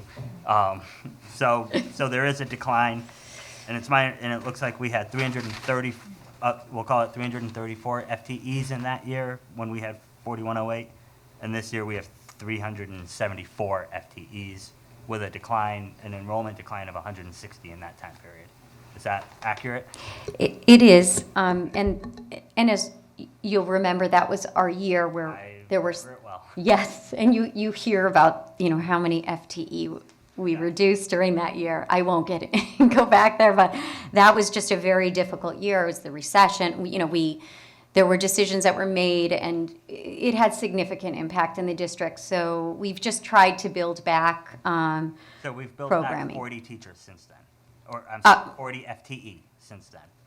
Mostly, when we're talking about the special education teachers, there are, is it 19.85 on the special education teacher side. 20 on each side. Yeah, and then, we can show you, certainly some of the places, some of them were in core subject areas, just trying to get to, at our high school, after the 2009-10, we had 30 students in classes. We had really taken too much away, and we just slowly were building back core programs. I'm certainly not arguing. Yeah, and then, the 2015-16 is the full day K, which was, a big increase in FTE. No, again, I'm just trying to get it. Yeah, no, absolutely. So we're up 40 and we're down 160, but that was tumultuous times, we'll call it. Yes. Okay. So, thank you. Thank you. I don't want to belabor this, but I am trying to understand because now the chart is different from how it was last year. So I think that's why I have a question. So when we used to call them the unassigned teachers, this is kind of multi-part, so I'm sorry. This 3.0 FTE for the not yet deployed teachers, are those new bodies, like the 3.0 were new last year, or are these existing bodies already in your system who have just not been assigned? So that's kind of the first part. Are they new bodies or are they existing bodies? And then, do you want part 2 or do you want to? Do you want to answer? Well, these, given how many teachers we have this year, these are existing teachers. These are existing these are not new bodies that you would bring in. These exist. Right, that we will decide which school and which grade level we need them at next year. Okay, So where might, I'm sorry, but. Existing teachers as Yeah, it stands that's today, or existing teachers if this budget goes through? As it stands. As it stands today, that was my question. They're in These the are not system new now. bodies. Yes. These are Okay. existing teachers that have yet to be placed in a classroom. And my second question is, are these going to be assigned to address the new, no. Okay, I actually have 3 parts. Okay, I just thought of another part. Are these addressing the class size policy, or are these going to be deployed to address the potential influx of 120 new kids over the summer? Or They're based on 3,948 students, okay, all right. not the additional 121. So they're not addressing the current projection, the Well, new projection. The new projections that are a potential, Right. and, yeah, so. Okay, and for the class size policy, I guess it caught me because if it's 1 to 19.5, just as a parent in the district and having gotten the Valentine's class lists, they're well over 19 kids in a class. So I don't know where these classes are with such low, they're not my kids' classes, but is your point to say that district-wide, like all of the 3rd graders in the district, if you added them all up and then you did the math, that would generally be how it is, but that's not to say that's how it is in the actual classrooms. Is that correct? Right, it is. Okay. And you would tend to see lower enrollment in the lower grades and a bit of higher class size as you go through the elementary and you go to, second, because the students are more independent as they go up through the grade level. So we typically will see, it doesn't always work out that way, but typically you're going to see lower class size in the K1, 2 level. Okay, but even at that level, it wouldn't necessarily be 19 kids in a class. No. It could be. Yeah. And not that I want to, Well, it could be 18. it could be 18. 17. You've It got could- classes of 17. Right. It just has to average out overall district-wide to the 19.5. And there are some, and I probably said this, smaller schools are more inefficient when it comes, so, when you have a small school and you have 2 teachers or 3, well, you can't have 28 in a classroom, so then you get a 3rd teacher, but then their class size goes extremely low, and so that's an inefficiency of a small school, where Westwoods is our most efficient elementary school, because they're all there, and we can find lots of efficiencies when students in one grade level are all in one school. Okay, so I just want to make sure I wrote this down right. Thank you, because I'm done on this line of thought. But just the 3 FTEs not deployed exist in the current operating budget. Yes. They're in the current operating budget. They're not added on. No. For next year. No. Okay, thanks. Thank you. So that could be a 3rd grade teacher this year. Yes. Well, Is that right? yes, could be. Is it K4 or K6? K4. And that was a good reason to do the 5-6 school, was that you could have more efficiencies. Absolutely, yes. So it's K4, you've got the 19.5, the whole district. And then it's up to the principal and, of course, you guys to decide how many in each school. You still keep that thought that the lower, as you were saying, like K1, 2 would be lower than 3, 4 throughout the system. But then you look with what you have in each school, a number, and then you divide it and you work it through. Yes. That's it. Okay. When was that put into place? Last year? This fall. 19.5? This fall, before the budget. And the high school stayed the same? Yes. It's not, nothing Everything else stayed the same. Mhm. Just, I want to Go ahead, clarify. Peter. Okay, for the 3 teachers are existing for this year, and let's just say the projection hits your 121 of excess students, then you would have to go out and hire additional teachers to support the extra higher levels in enrollment? Depending on where those students end up. Yeah, if they end up at the high school, it's a little different than if they end up in an elementary, union school, or, a school that might, and it seems like it's union, that seems to be the school that has the potential for a significant amount. So K through 4, generally lower, smaller classroom sizes. Yes. And if you got hit with 121 of that group, you would potentially have to go out and hire new teachers. There's the potential, yes. Okay. And then you would have to scrounge through your budget to find, yes. pay for that. Mm-hmm. Okay. But the 3 right now that are not deployed may not be deployed. I mean, you're not sure where that's going to come, so those 3 you can make a decision when you do in the summer, let's say, Mhm. as to where that balance should happen to make the best out of for the Yes. system. And Kim, It's possible that we wouldn't deploy them, because as Kathy said, not only do we have students move in, but we have students Move out. So currently, our projected class size look ahead already has us a little concerned in 3 different schools at a particular grade level. We already have numbers of 24. And that's not a number that our community feels comfortable with, so. But it reflects policy.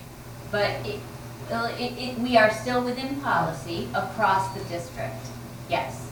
And so, once we deploy those 3 teachers, those numbers of 24 in a class will go down to something much more reasonable. But should some of those students move away, then I think your point is potentially, would those teachers not be deployed? Potentially, but that's Well, not the trend that we've been seeing yet. I guess it really wasn't that. It was that you have that option We do. and the flexibility with those three to put them where you want, where you see the need. Where the need, yeah. Within your policy, and if you see an influx, like come in at East Farms, then you say, oh my goodness, here we go. And Yes. But the longer you wait, the better off. But you say there are 24 there, but it still has to be within policy. Those three reflect policy right now. Okay. They're part of the one teacher for 19.5 students. So that's within policy. Okay, great. Nancy? Yes, I'm sorry, John. Go ahead. At the risk of moving this discussion in a different direction, I want to go back and try to simplify something. So we have an increase in the salaries of about $1.5 million. The vast bulk of that is contractual obligations because of the agreements we've made with our teachers and other professionals. And so that's completely predictable, that it was going to go up by a large amount because of those contracts. The thing that's happened other than contracts is that our enrollment in special education has increased, so we need 3 more teachers approximately in that area. And the only additional program we're looking at is to expand the Spanish program into the 2nd grade. Yes. Is there anything else that's changing in here? Or, I know there's fractions moving here and there. Okay, thank you. That's it. Was there any, when you changed the policy to 19.5 in the fall, was there did you know at the onset what the cost might be because of the change in the district? We had given the board several scenarios that would show, a 1 to 20 district-wide, a 1 to 20 school, keeping it the way it is by school, and a 1 to 19.5 district-wide or by school. And this one seemed to reflect most what we've heard from parents and what we've seen over the last few years. So the board did ask us for different ways of looking at it so that they could make an informed decision about the policy, whether they wanted to change the policy, keep the policy. Yeah, at that point in time, based on the information, we thought it was the most responsive to what we were hearing in the community. Yeah. As far as the classroom size, not the cost, but the classroom size. Yes. And what we were when you look at some of, not just having the 2.0 unassigned, but then an additional 2, it was something that we also saw that we kept putting a stress on the budget, too, by adding teachers after the budget was approved. So it's just what we were seeing is some of the trends, what we felt. We were hearing from the community, when 4th grades get to about 24, you start to hear, from families that are very concerned about that. Thank you. Other questions? I have one, but I don't know where we can go with it. I know that special ed is supposed to be paid for. The state is supposed to come in and, when you're talking to us about all this, what's the expectation for any coverage from the state? I think, what is it, 4 point? Do you understand?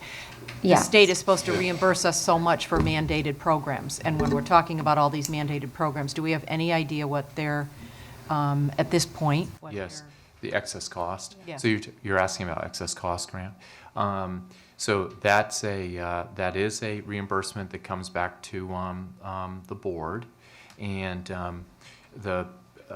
there's definitely a lot of discussion on this topic. I'm learning a lot about this, meeting other school business administrators right now on this topic because of the stress that's occurring at the state level.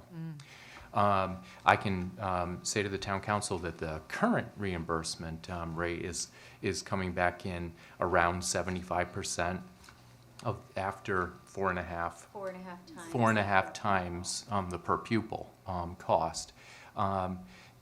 In talking most recently with the business administrator over in Simsbury, there's been, for a number of years in Simsbury, they've been banking on an 80% reimbursement. They're lowering their, going forward, they're lowering their expectation.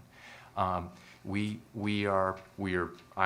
into it and trying to pay attention to what the state's giving us guidance.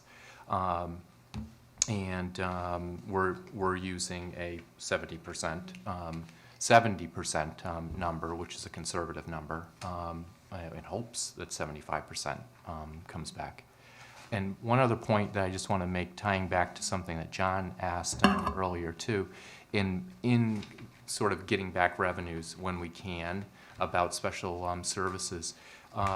If there's a child who comes through choice and comes into Farmington and has special needs, we bill back to Hartford for the special services that are provided.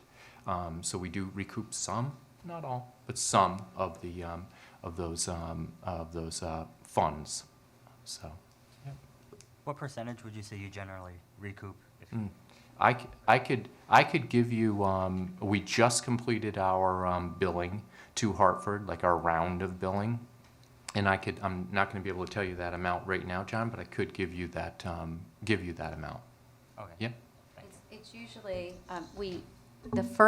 because we get 6,000 per student, because we're at 3% of our population is from, comes from Hartford and open choice.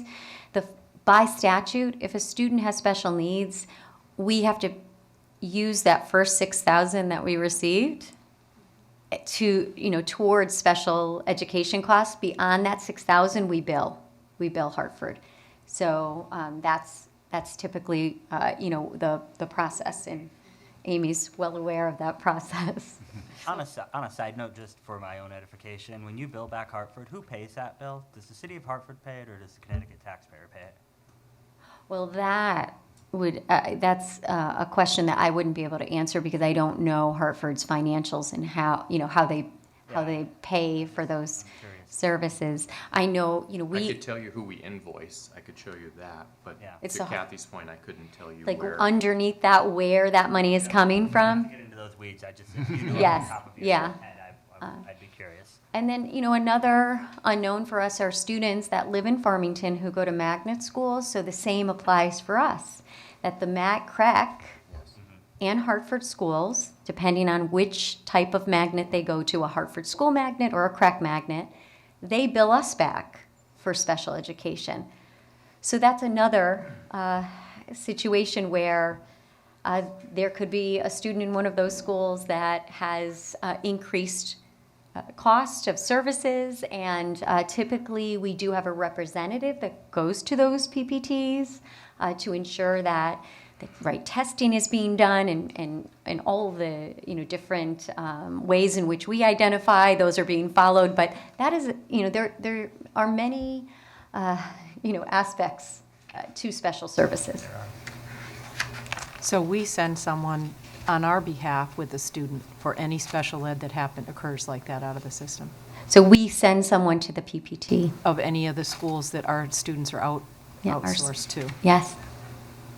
Interesting. I mean, years ago, the student went back, with the Project Choice thing, so now is it $6,000 that Farmington gets per student, that's the amount per student so if there were no special ed needs, that's the amount that would come into our budget that you use to offset other things? Yes.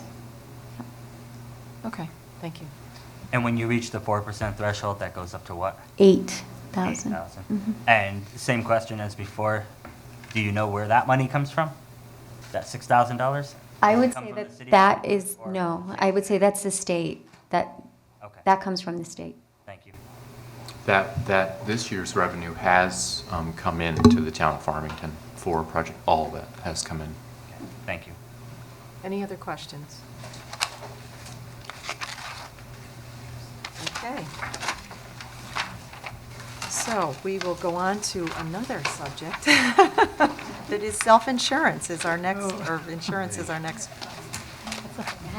Benefits, our next section.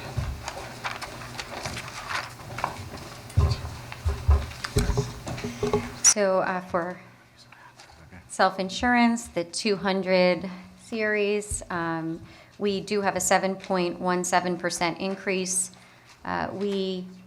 Farmington's preventative care measurements show a best-in-class across all items. We are a full high-deductible HSA on the board side, which has really been, just a wonder, not only financially, but it's created consumerism.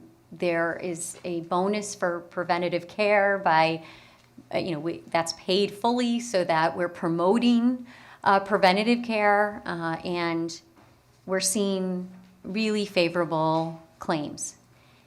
However,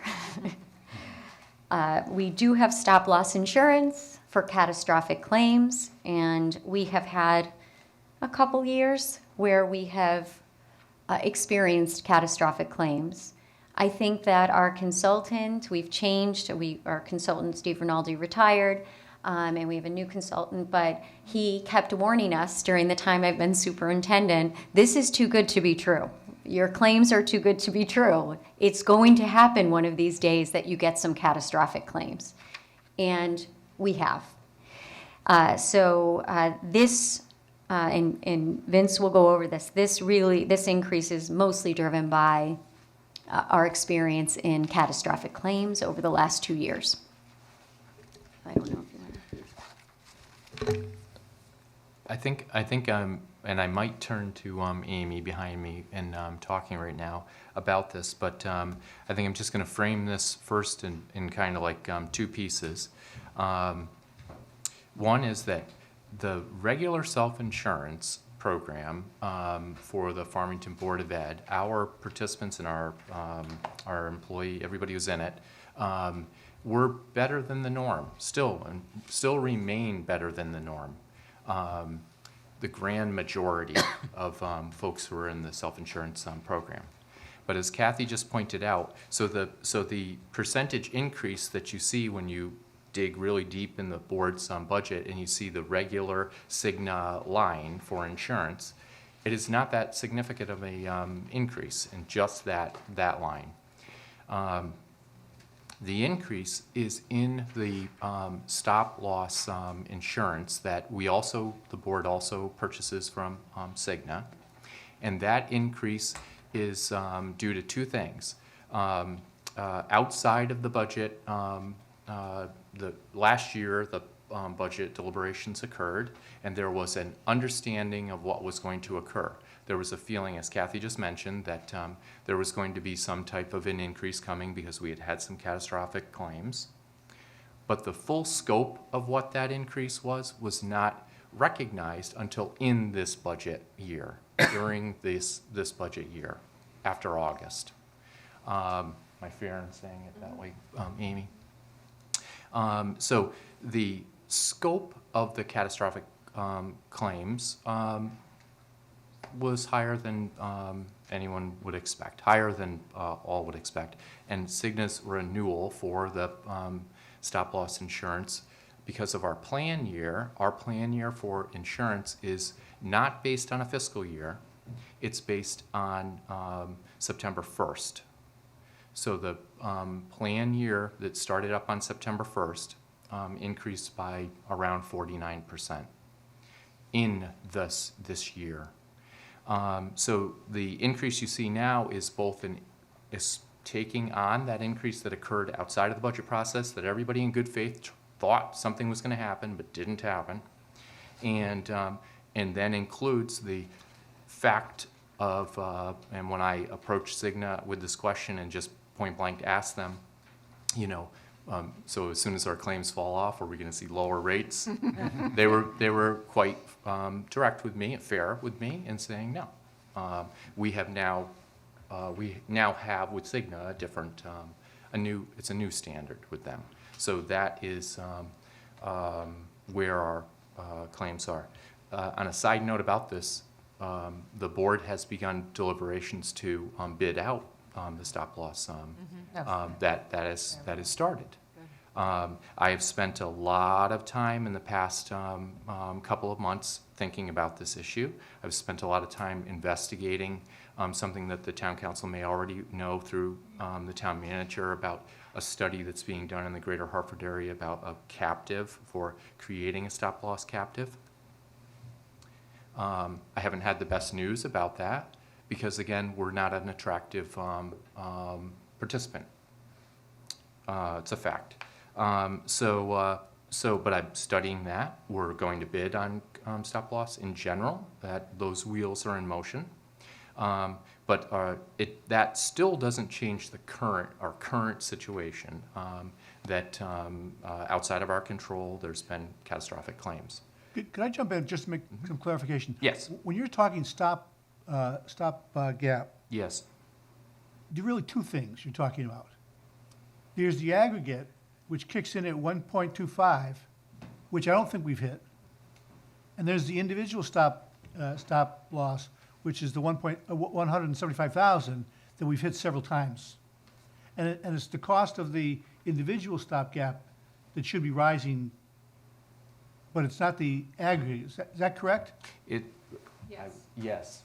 It is those claims that were individual stop loss claims that's what when we're saying that we had catastrophic individual stop loss claims over the 175,000 that we stopped, our self-insurance stopped paying at that time and Cigna started paying. And this is when, it's good that we had the stop loss insurance. When you get the insurance bill, do they separate the cost of the aggregate insurance from the individual stopgap? That I'm going to have to ask Amy that one. It's one fee. I mean, I can probably get it broken out, but it's one fee. But the individual stopgap is what's driving these increasing costs. Yes. Yes. Yes. Right. The council may be thinking about something right now. I'm just going to say it too. That it is catastrophic claims have been made, and we would. I don't know how to best frame it, but we are still in that situation. So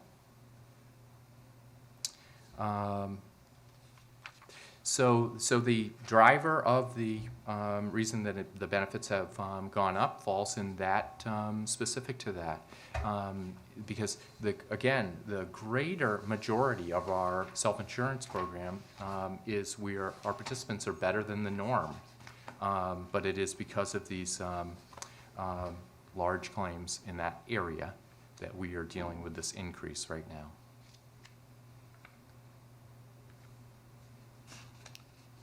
Questions? Yeah, John. So if we looked at this whole self-insurance program, basically there's claims you pay to the individuals who are injured or see a doctor or whoever, those claims. There's the administrative fees we pay to somebody to administer the program, and then there's the stopgap insurance. Yes. And what you're saying is that, let me back off, is our claims in total still falling below the expectation? In the entire aggregate, we are better than the norm. Okay, so that part of it's fine. Yep. It's just individual cases which are going to happen, which is driving the insurance cost, not the claims cost. Correct. Now, in the total number that's being requested, the $7.1 million, is the total that we expect to pay out in claims based upon an actuarial review or upon our experience? We get information from Cigna. So Cigna provides us with projections, what's occurring, but also their feelings, their projections. We get information from our consultant, Bob Lindbergh, with Gallagher Insurance. He provides us with his own analysis of this. Internally, Amy's had a tremendous amount of experience on this for many years, dealing with our self-insurance, looks at these numbers. And then myself and Amy spend time with Joe and discuss back and forth, because this is a partnership, the entire self-insurance program with Joe. to come to a feeling of where we should be with our insurance lines. We're very cognizant also of making sure that we have the reserve in place.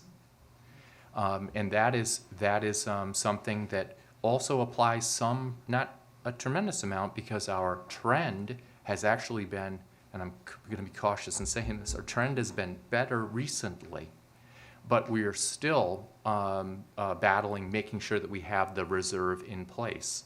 And Joe is very direct with me and telling me, where we need to remain with that.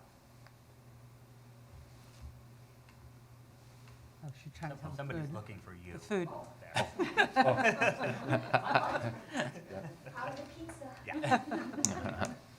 Go ahead, Amy. I hope I answered your question, John. Yeah. Amy, go ahead. I understand that we need to do, today is about a snapshot of what we need today. But the bidding out insurance, can you just elaborate a little bit more on what the marketplace looks like, what potentially you can anticipate, and is Cigna very aware that we're now bidding out the insurance because of this? Well, Cigna came in very recently to provide Amy and myself and our consultant who works for us, Bob, a update on what's happening currently. Right. They that was just less than 2 weeks ago. They came in, an entire team of team members, very interesting, gave us all sorts of statistics on what's going on within our folks who are in our self-insurance program. And at the end of that meeting, our connection to Cigna, we had a meeting with Bob, Amy, myself, and Eric from Cigna, had a meeting where I could, because again, I'm in a position where I'm acting, and I kind of came into this, and I wanted to hear a little bit of the backstory of what occurred with this increase and so on. I would say to you that they're very aware that this is applying tremendous current pressure to our budget, the increase that happened during the budget season, and the increase that's going to be expected for in this next go, and that the board's in a position where it has to look at all options right now. They're also, because I was very frank with Cigna, saying that we were investigating the quote-unquote, it's almost like a self-insurance of stop-loss insurance, the captive, this other concept, that I'm participating in investigating that. So I hope I answered your question about that. Only with respect to, the other players in the field, that the people that you are investigating with. Right, and that I right now am relying on. I've put I've put the wheels in motion for doing an RFP. Okay. I've asked Bob Lindbergh, who's our consultant, to draft an RFP, and then we're going out to anyone who's going to who's selling this type of product to see if we can get a better deal. What's interesting is when they're evaluating and deciding how to bid, shouldn't they be looking back a period of 5 or 10 years? Why are they, I guess this is how the land of insurance works, but, they're looking at the 2 worst years, said now you've hit a new number, we're not changing. Is that typical of all insurance companies or typical of just Cigna? And that would be a hard one for me to answer. I can just tell you what Cigna told me on this. Amy, do you have any feeling on that question? Well, as part of the problem that's going to happen as we bid is, these claimants are still in our pool at the moment. And the so recurring. even moving forward, they're going to anticipate that they may stay. Okay. Although we have information, they can't be sure. So it could hurt us, as they try to make an offer to us. So we're not sure how much it's really going to help. And that's why Cigna may be confident Correct. with their current number. Okay. If you're going to market for stop-loss insurance right now, correct? Yes. So if another carrier comes in lower than the increase here, would that savings be direct to us? So it would drive down this overall number here of 833? It would probably be up, because it's, if the budget's already been approved, we would work with Joe. It would probably go into our reserve and we may be above policy, you know what I mean, at that point. So then we would follow the policy going forward. Which then you could apply. For our self-insurance, we have a policy about the reserve and what percentage we should be at, and if we are over that, they're. You can apply it. Right, exactly. So, I mean, that, again, we would, because we're partners in self-insurance, I would assume we're gonna follow the policy, and it would be applied in the reserve. But Joe might shed some light on that. But this, so that's, you're negotiating now or bidding now for this current. But it's going to take I some mean, time. not this current, this 215, but 16, 17, this budget that we're looking at. For- Right, September. for 9/1. So that's the possibility that, is, are you going to be bidding anything else with the insurance as well? With insurance? Yeah. That was the Or do top. you not know? Yeah, right at this moment, no. However, just this week, Joe and I were talking about this topic. There's a lot to consider about bidding all of Well, the- that's what where I was going. because of Doing it contracts that together. are in place that you have with our collective bargaining units. There's a lot to consider there. I'm not saying no. Sorry to be, No, but no, no. but I'm saying that it is all being discussed. at, The one that's yeah. for sure happening is, and already set in motion, is stop loss. Yeah.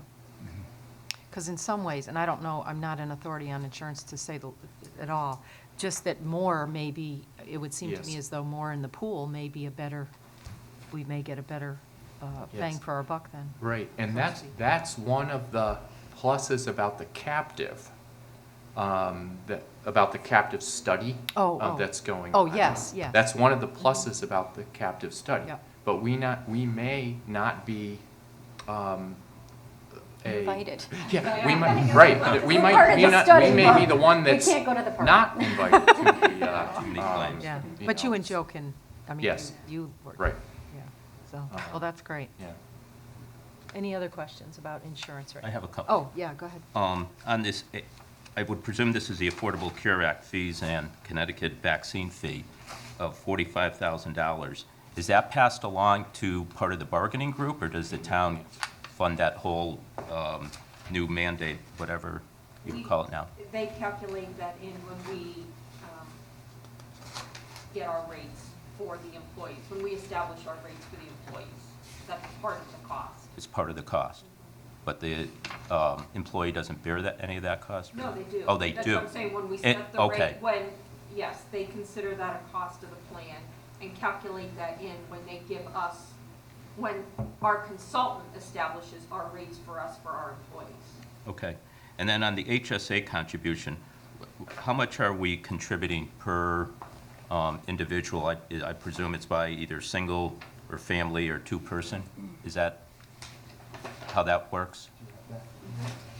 Right, it varies by bargaining unit. It's either single or two-person family. Okay, so for the next bargaining unit coming up, which is the teachers? Yes. What boilerplate, what would our contributions be to a single, two-person, or a family? Well, for next year. Next year it's set. Yes. We always negotiate a year. Yeah, I right. know. Yeah. What is it currently? I believe it's 1,200 and 2,400. And And I believe that next goes year towards the it'll drop. deductible? The deductible was 2,000 or 4,000. 2004. And then there's a co-insurance of 250 or 500. Okay. All right. And then on the Excel revenue, that's down by 50,000. Does all-day kindergarten have somewhat of an impact on that revenue dropping right now, or? That's primarily because our claims, our premiums had dropped in what we were giving to the employees. Okay. And also, When I we think implemented Lori- the health savings account, we reduced the percentage that employees had to contribute. Yep. So it also resulted in a reduction in the amount of their premium cost. Okay. So that's primarily, as well as having dependents able to stay on their parents' insurance Yeah. until age 26. Yeah, I get it. That was one of the Dramatically positives. impacted those in Excel, right. And just one more. The TRB, is that teacher retirement Right. contributions? We get a stipend for every teachers, retired Connecticut teachers, until they reach age 65 and are eligible for Medicare, need to remain on our active teacher plan. Yep. But we get a contribution of $110 or $220 per month per teacher. And I receive a check quarterly from Teachers Retirement Board to help offset their cost of health insurance. Okay, I was just looking at the difference between last year and this year. It went up significantly. Okay. Nothing further. Other questions? Okay. Well, hopefully the pizza's still warm, but before we do, I just want to say at this point, thank you. It's really informative and helpful for us to understand this. There's a lot of new stuff, and even with the enrollment pieces, it's really important to get some ideas here of where we're going and where we've been. So we really appreciate all your being so upfront with us with all the information. It's very helpful. So let's take a break and have our supper. Okay. Welcome back to budget, and we're now on the 300 series. So our 300 series has a 5.40% increase. This includes public utilities. It's actually many different areas. Our contract with Connecticut Natural Gas, professional development programs, outplacements for students, and energy, any of our energy efficiencies that we continue to realize because of our performance contract. We included some information in there on how we have created efficiencies, but this increase is driven, as you look at that slide I keep referring to, where we put the major budget drivers on page 7, services, when you take out the tuition, it's the bus contract. So that's a contractual obligation.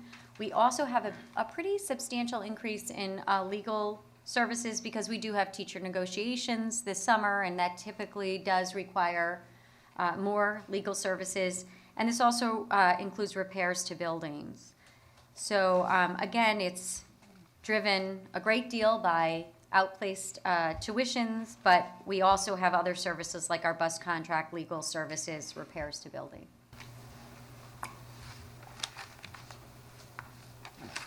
See utilities going down. That's. Yeah, I was. Go ahead, John. With the performance contracting that you mentioned, are we still reaping the benefits of that significantly, or is it kind of fading away? How do we look with that? I think from the limited amount that I know on this, John, I don't want to overstate it. I think that was a very good thing that we did.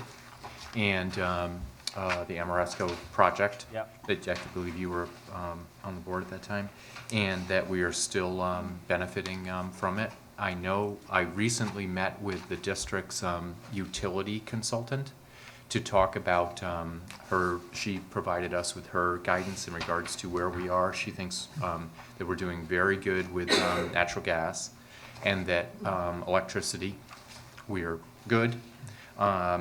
And she believes, she gave us some guidance in regards to next year. Again, natural gas, I think is going to be very good. And electricity, she's more encouraging to us about thinking about locking into some rates there. But we have a $22,000 decrease in public utilities. Yep. So, we're paying off our lease. Yeah. But you'll see on page 46 of the budget book, there is a decrease of $22,126 in public utilities. So that performance contract, continues to provide us with opportunities for efficiency. Is it something that we are looking at maybe going through the process again, or have we kind of squeezed all the juice out of that orange per se? Like, Yeah, is there I more think- that we can do? Or I know it was a big initiative at that time. Yeah. And we're going to continue to pay that lease off for I think it's, is it 15? Oh, is it? Another 14 years. Another 14 so it years. goes out 14 years. Yeah. Okay. I wasn't sure how. Yeah. Okay. If I could just interject here, I'm trying to find my way here. When I look at the budget book, under services, I see an increase of $458, Yes. $458,000, but I didn't see it on that slide.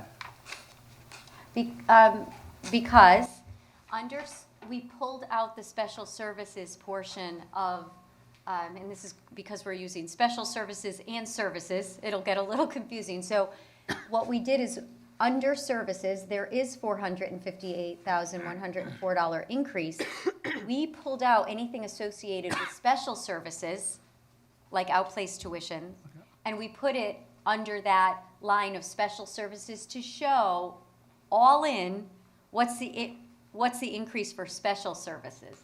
So you'll see, that it doesn't show up exactly the way it is in this budget book because we wanted to illustrate this driver that goes across budget lines and budget areas, which is special services.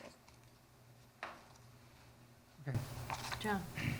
And just real quick again with the fuel and the dual fuel situation, we no longer have oil at most of our schools, correct? Maybe there's just one. Well, we have the capacity to do oil at a few schools. Okay. But that's just the capacity to do it. Yeah. We currently are not using fuel oil, period. Okay. We're using natural gas and electricity. And with the way that energy is today, natural gas is the best way to go, or because I know oil obviously has dropped significantly. You're asking a great question because, again, getting back to when our consultant was in with Tim Harris and myself just a week ago, she was talking to us about the capacity issues in regards to the natural gas in New England. And she still believes that natural gas is going to be our best bet for this next fiscal year. She still believes that we should not be investing or thinking back and using oil at this time. But that giant gap between the two things is not so giant any longer because of the cost, how much oil has gone down and how much, not that natural gas has gone up that much, but there's a feeling in the industry that because of the way that natural gas is being delivered, there's going to be delivery issue, capacity issue about that, and that's going to end up making natural gas not as favorable going forward. But that's longer term type thing. And what, you have to get into a one-year contract? Is that how this works? How does it? Well, you could enter into different. You could enter into different length contracts with. What do we typically enter? I believe we do. I would have to check this. Yeah. Maybe Joe knows this, but I think it's a one-year contract that we've the previous people have entered into. Okay. I know the electric cost. The electric contract is the next one that has to be looked at, and the advice that I'm getting right now is to lock into a longer term electric contract because the electric is very good right now, but again, most of the electric generation is occurring in our area is occurring because of natural gas. So most of the electric power plants are now natural gas power plants. Okay. For getting electricity. So the issue about natural gas is going to hit electricity if there's a capacity problem. Right. So there's a feeling, maybe that there should be consideration of locking into a longer than 1 year contract, taking advantage of the good electric costs now. So that's something that's being considered. Do we typically enter into like a third-party electric supplier? I know that we were under a third-party contract with a Direct Energy, Yes. I think it was, and That's what it currently is. It's with Direct Energy still, and it went. They had services that they actually offered to the residents of town as well, but I know that program expired about a year and a half ago or so. So, but so we shop with third parties and yes. Go Yep. do that. Just like what I was saying about with the stop loss, it would be going out and working with Rachel, our consultant, and looking at what the other power providers are going to offer up to us. And then reflecting on your point, which is whether it's going to be a one-year contract or a multi-year contract, locking into that. Is that, I know when we were with Direct Energy, I think we may have leveraged some cost savings because it was offered to the town residents. I don't know, maybe you're not the right group to talk to. Let's probably talk to Joe tomorrow about that, but, okay. I don't know that. Yeah, I won't, Yep. we'll talk about that. Yep. Be prepared, Joe. Thank you. Other questions? I have one. Yep. I talked about this last couple of years on 319, the first aid CPR classes, and I would presume those were for teachers to be recertified for CPR. And I ask again, is there any opportunity if students were interested in learning this valuable skill, if they can participate? In fact, we are offering CPR training to all of our students through our health classes. Touche. So that's now a part of our curriculum. Good. Good. Excellent. Good persistence. One last question next year. Yeah. Thank you. I'm still waiting for those team names to be changed after Farmington landmarks or historic characters. Other questions on the 300 series? Just a really quick one. The 313 also, the special ed summer program and the special ed orientation. I just see there was a little bit of a percentage jump. You can just talk about what those two programs are and why the increase? 319, page 42. Same section as Peter. Oh, at the bottom, yeah. It's a summer school, special ed. It's special education. I just still jumped a bit. Our special education students are, we are mandated to offer extended school year summer programming for all of those students who have that in their IEP. So we do staff that program and administer the program over the summer. Is the increase just more students in need? And it is, yes, yes. I have a question on 76, where we're talking about tuition. Does this reflect then the students that you have in the system that you know are, need outplacement? No. These are knowns. We never budget for knowns. So yeah, these are existing students. Potentially occurred, I know, occurred during this budget cycle. And now, we're budgeting for current students, but not unanticipated students. Okay, so this is specific students you know are going to be here. Well, they might have moved in during the year, been already outplaced, and so then we have to pick that up. So again, very volatile when these things happen. Okay, thank you. Anything else? Okay, we'll go on to the 400s. Supplies.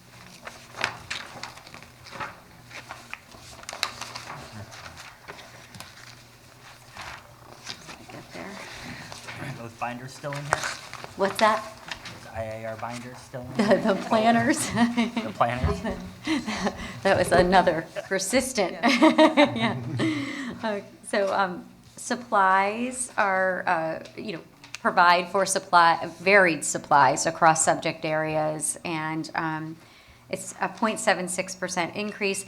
You could look at the $12,000 increase primarily for if there are any facility increases for swimming and hockey, but we would say that this would account for our integrated units at the elementary level. We've been writing integrated units where students engage in subject areas beyond just science in isolation or language arts. It's integrated science, language arts, and it could be mathematics under a certain theme or topic. So This has been something that really aligns to the way that we want students to learn, and very much aligned to our vision of the graduate, that students can integrate knowledge beyond just one subject area in isolation, but integrate that knowledge into several different subject areas and write with more of a purpose, read with more of a purpose. So this would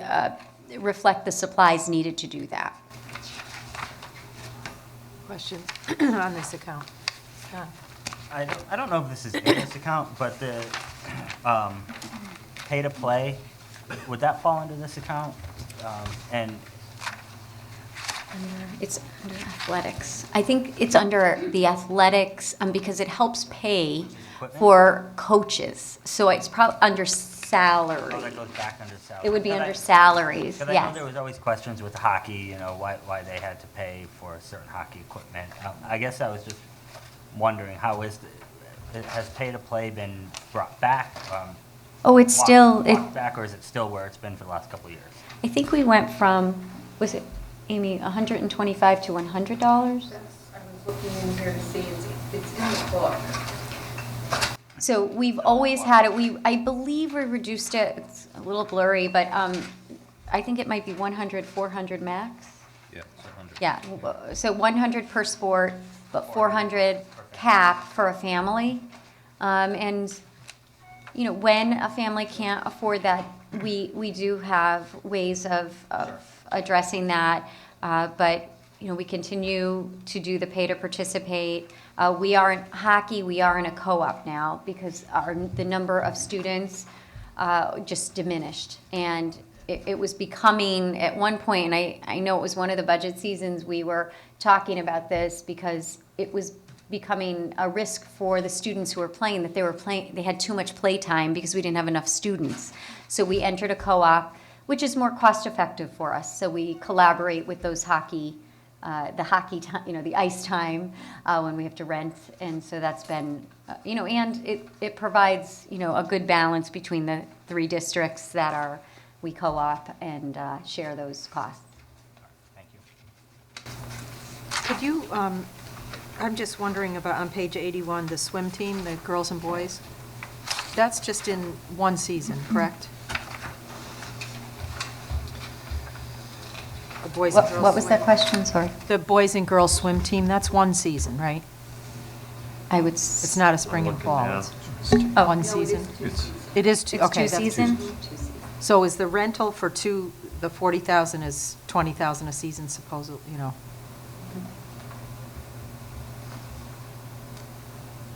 Two seasons? It's Yeah, definitely 2 seasons. 2 seasons, yeah. Okay. So it's one. So this is over the span of 2 seasons, Mhm. all the costs here. And do we still, where do we go for swimming? Do we still go to Miss Porter's? Miss Porter's. That's still, Yes. okay, great. Okay, that was all I just, anything else from anyone?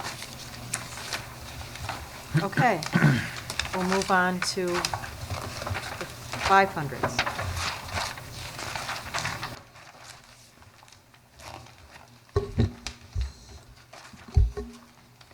This includes all of our equipment across the district. There's a decrease in this particular area or series of 3.73%. And this does cover our technology plan when it comes to equipment. And you had some slides in here that talked about where we are, but Matt is here to answer any questions that you might have. Oh, Amy. Just a question generally, when you put together the budget, how do you decide what goes into a regular budget and what goes into capital improvements? In most cases, projects that go into capital improvements are large-scale projects, or are projects that are addressing something that we would only do either to kick off the start of a long-term plan, or something that we'd only do every once in a while. So for this year, in the capital improvement project is something like upgrading the computers in the science labs, the FHS science labs, which we would only do once every 4, maybe 5 years. what I've tried to do is move things that we have an established replacement plan back into operating. So, and that's why Chromebooks are the majority of the technology portion of equipment. Is that chunk is Chromebooks. About $206,000 of that is the Chromebook replacement plan.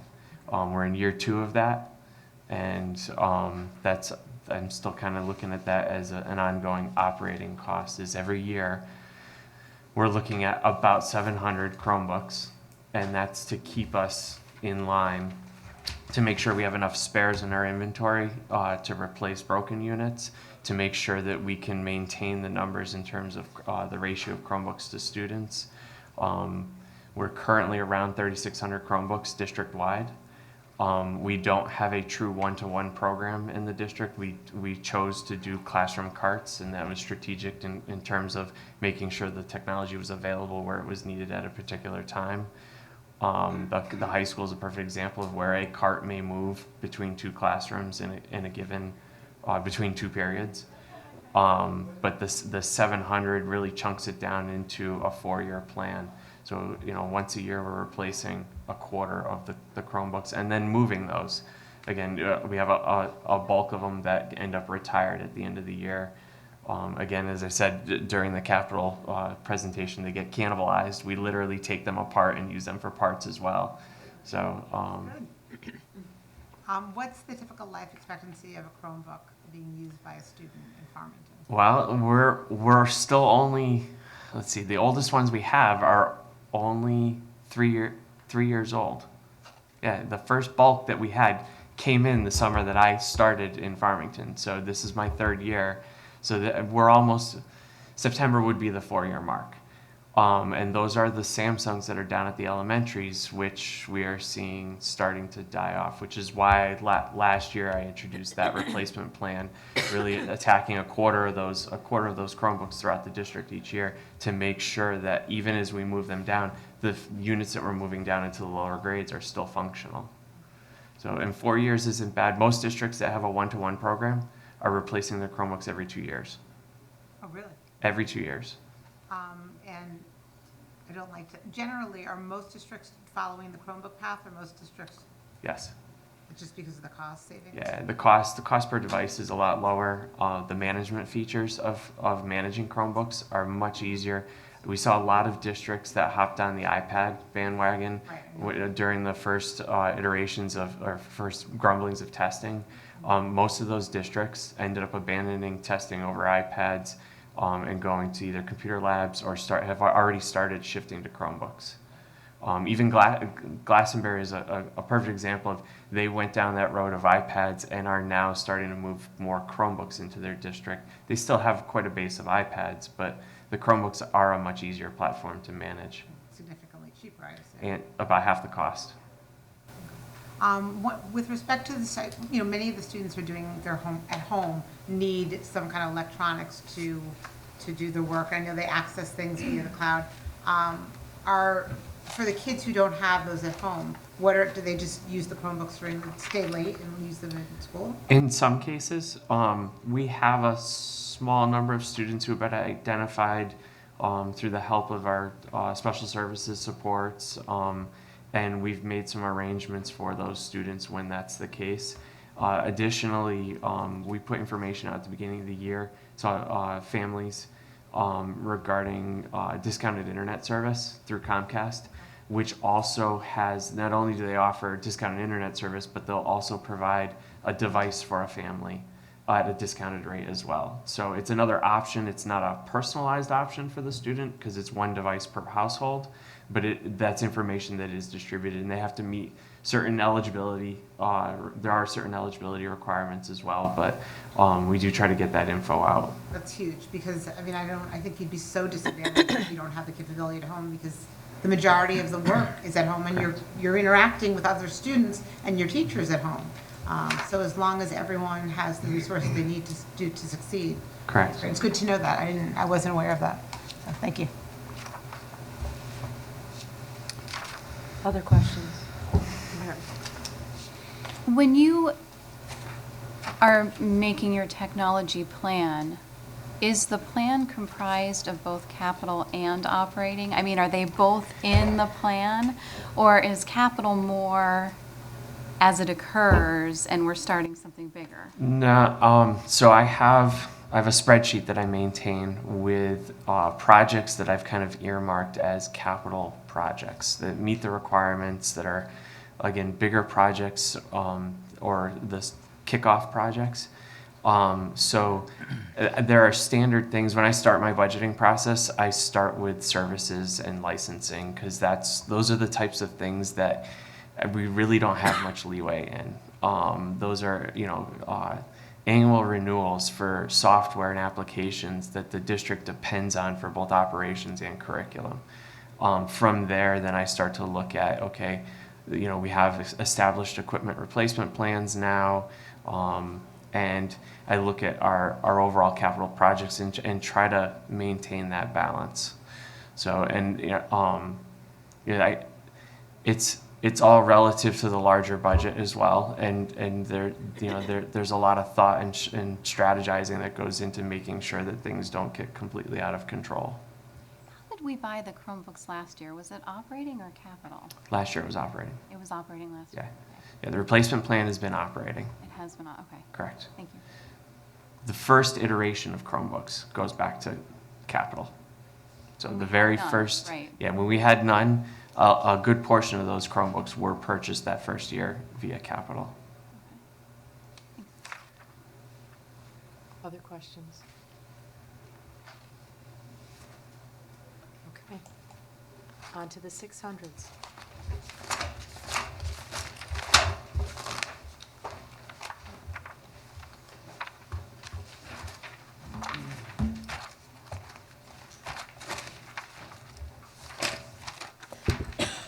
So this one's an easy one, dues and fees. We usually at the board level say, phew, we're at dues and fees. So this is a decrease of 2.53%, and this includes liability and property insurance, and also our membership to, you can take CABE off of there because it was reduced in the budget, but the Connecticut Association of Public School Superintendents and other principal associations that we belong to. Probably a good example of, it's probably a good example of zero-based budgeting too, because during the budget process, the principals had to reflect on what memberships they have in their buildings, and they really did this year. They thought through, and you'll see a couple of very small reductions, but they're meaningful. At some of the schools where they just said, we no longer need that, or it's redundant type membership, and have reduced in areas. Thank you. Any questions? No questions. Okay, any questions of the board on any of the other information in here for tonight?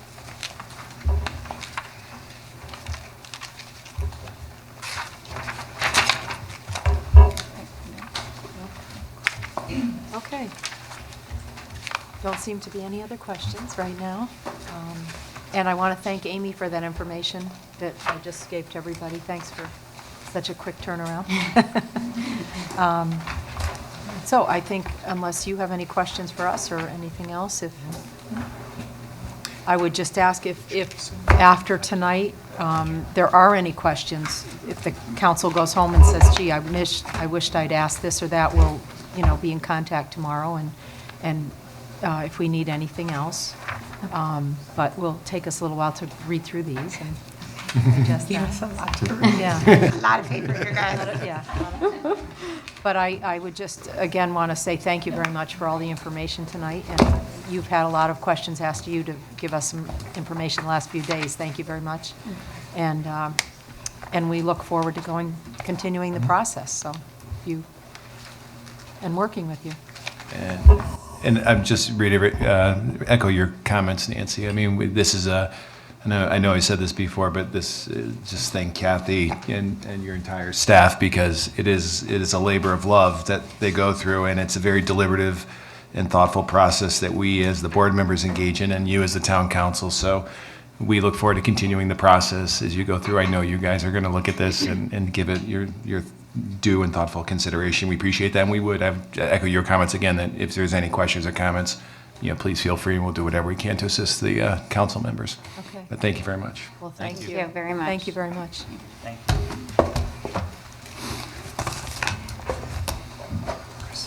Oh, that's mine? Okay, yeah. Thanks. You spread out so much stuff. Move to adjourn. Second? I know, I have some. All in favor? Aye. Opposed? So,